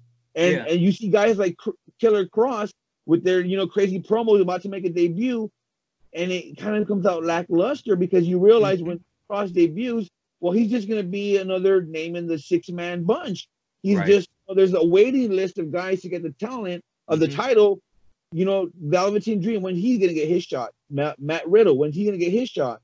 So when you see a guy like Killer Cross, it should be a huge signing. Now, I will say, it seems like Dream is going to get a shot upcoming, because even last night, after he beat Bobby Fish, he called out Adam Cole, and I was like, ooh, cool. You know, so good for him, because he's really come along, you know, and been another guy. I'm not physically like Keith Lee, but kind of that way where he deserved more, but what he was getting was basically, oh, well, we'll throw you in this 6-pack match, or we'll put you in this tournament, or we'll do that. We'll give you the North American title for a while. You know, he deserved more than that just from his body of work. So it's good to see him getting the opportunity. And let me go back, because we had the moment, you know, your first moment in wrestling. My moment, and I'm sure you can see, my moment that made Grandma Wendy my homegirl was when she sent me this shirt. Thank you, Grandma Wendy. I love you. You're welcome, baby. I had to get that in, because I literally wore it just because she sent it to me. And that's my girl. And you know what? I know you were talking about 5-way, 6-way matches. Speaking of which, if anybody, I don't know if you all saw it, but I have to bring it up. If you saw that gauntlet match last night, the women's one, where Shotzi started it and ran through like 4 other women, only to lose to Dakota Kai, the very last woman in the match. I don't know about you guys, but I was so goddamn frustrated, because this is how you could use those 5-6 woman matches where Shotzi runs the gauntlet and solidifies herself, makes herself look as strong as she was on the indies, and now you have another contender for that title as you're losing Shayna. But instead, you make her lose to the very last person, and you put Dakota Kai back in another match where she can become number 1 contender, or become champion, or be at the forefront. And what has she ever done with it, to be honest? Not much. Quick time out real quick. I'll be right back. Okay. I got you, dude. You know, it's very frustrating. Like, I know Grandma Wendy over here was frustrated about that too, because we were talking about it before we came on the show. I was hella pissed. It made no sense. It makes no sense whatsoever. Have her run through this whole gauntlet of women. Have her, like, showcase her. What they did was they showcased her. And she did amazing work. And then they're like, that's what we think of you. It was a tremendous match. She showed off so many skills, so many different submission moves, coming off the top, taking a beating and bouncing back, and then gets, you know, like a cheap takes a cheap loss at the end, and same old. See, at least if you're gonna use these multiple person matches, use them to build somebody up, to create a new contender. But you don't do that either. So that's what got me frustrated, was like, you already saw Shotzi eliminate Shayna Baszler at a Battle Royal. You've seen her beat some people. If she comes through and she runs the gauntlet, now you have another contender. Now you have somebody who could legitimately get that belt and be considered the top woman, because look at what she did. Look at the body of work. You can't deny it. But instead, you take the cheap way out. If you're going to have these huge multiple person matches, make them count. You don't have to be a creative genius. Just make them count. If what they're trying to do is set up a rivalry between her and Dakota Kai, they could have done it differently. They could have had it like, oh, Dakota's got her, and then joke, Shotzi got her, 1, 2, 3, what? And Dakota Kai's like, I'm gonna get you back, bitch, you know, and then start the rivalry that way, and let Shotzi have her chance. Instead, you're like, oh, she's gonna win. JK, LOL, give it to Dakota. I had to get that fans. in. There you go. I damn near want to name Shotzi Wrestler of the Week just for that performance, because it was amazing. I was just very frustrated that she didn't win, and I'll leave it at that, because you had that moment, and you pissed it away. Like, I'm not saying Triple H is perfect either. You know, he has some of the same flaws that Vince McMahon does. He puts some of the same stuff on NXT that they put on Raw or SmackDown, and you're like, why? Just why? Because he can be very creative. He can come up with some great stuff, but then he just kind of falls back to business as usual every now and then. You're like, why, dude? Maybe Jose's right. You know, maybe Vince does have some say in NXT now that they came to USA. I don't know. He's got a big theory about that. We'll let him explain that one of these days when he's back. But that's pretty much all we have, which is crazy because we're damn near hitting 2 hours. So I want to thank these guys, including Bruce, even though his phone died, for hanging in there with me and going through this and having a ball.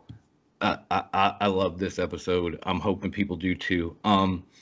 And I know Evan said cheap pop, but I was going to give you the opportunity first to throw out what you got, and he has some amazing things going on. Give it to us. Yeah. But While you guys are out there checking out, of course, the Top Rope Wrestling Talk Facebook group, which is an amazing group, amazing hell of a guys watching every show together, one hell of a community. While you're checking them out, check out another community that we got going on, the Real Wrestling Community on Facebook, my group over there, my page. Check it out. We got some fun stuff going on. We love working with other guys, so hit us up, talk to us. Like I said, we're all about forming a wrestling community. That's why I love these guys. That's why I love Bruce. That's why I love Wendy. She's gonna be the best grandma ever. We got to get her that mug. But yeah, man, it's all about building up that community right now in the time of the world. There's a lot of negativity going on. There's a lot of sadness and depression. So it's all about building up the positivity, and that's why I love these guys. That's why I was, jumped on the chance of being with them, jumping on here with these guys. It's all about positivity. It's all about, praising what you do like. If you don't like something, you know what? So what? Why you gotta complain about that? Focus on the stuff you do like, and that's what these guys do, and that's why I love being a part of them. Oh yeah. And I'm gonna be a top roper for life. And that's why we love you and we love your group, because 2 words: enjoy wrestling. Don't just knock on it for what you don't like. Don't even what's the point? With everything, especially now with everything going on, what's the point? Enjoy what you can when you can. Enjoy it with fellow fans. That's what we're about. That's definitely what TRWC is about, and they have a much bigger group than us. They have amazing memes, amazing admins. Evan and the guy and the admins there do some amazing live feeds. They have a YouTube channel for that too, the Real Wrestling Community. Please go subscribe to that.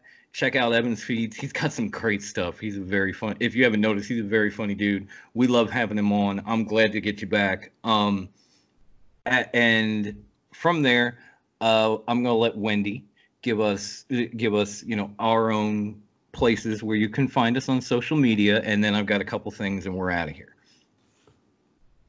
So you can find us on the Facebooks, Top Rope Wrestling Talk. You can find us on the Twitters, TW Wrestling. I'm sorry. Wrestling Talk. At Top Rope WT. You got it. At Top Rope WT. Sorry, grandma moment. And the Twitter has a lot of wrestler followers, other podcast followers. So if you're looking for more shows, you come look through our followers. You're going to see about a dozen podcasts or YouTube channels, including Evan's, that you can subscribe to, follow, watch, enjoy wrestling while you're sitting at home. If you got nothing better to do, enjoy things like us. Enjoy things like TRWC or these podcasts. I'm going to give you one because they gave us a wonderful shout out on their last episode. Clark Street Wrestling Podcast. It's 2 dudes, Devin and Afis. These guys are awesome. They break things down beautifully. They're very funny. They're very intelligent. They have some great theories and some great, just stories about professional wrestling. You can find them on Anchor, pretty much wherever podcasts are enjoyed. We're talking Spotify, Apple. They don't have a YouTube, but their podcast is a tremendous listen. I must have caught 4 or 5 episodes this week alone. I'd highly recommend it. Shout out to them. Thank you for giving us some love too. Now, as far as we go, you can find Top Rope Wrestling Talk wherever podcasts are enjoyed. If that's not enough for you, you can find us all. You can find it all in one place. Go to anchor.fm/TRWT. Our website will pop up. You're going to see all our episodes there, but at the top of the page, you're going to see a spot for all our platforms. And if you want your iTunes, if you're listening on Spotify, Breaker, Stitcher, Google Podcasts, the list goes on and on and on. Just click on the logo, follow us, listen away. There's plenty of content. There must be like 30 episodes, including these specials, that you could listen to at this point, and some of them are a little dated, but they're still funny. There's still a lot of humor and wit in there, and just random chaos. So check us out, enjoy us, enjoy wrestling.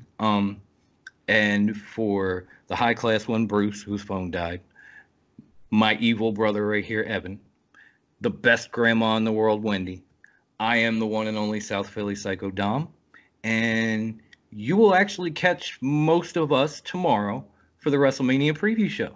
Until then, we'll see you soon and enjoy wrestling. Peace.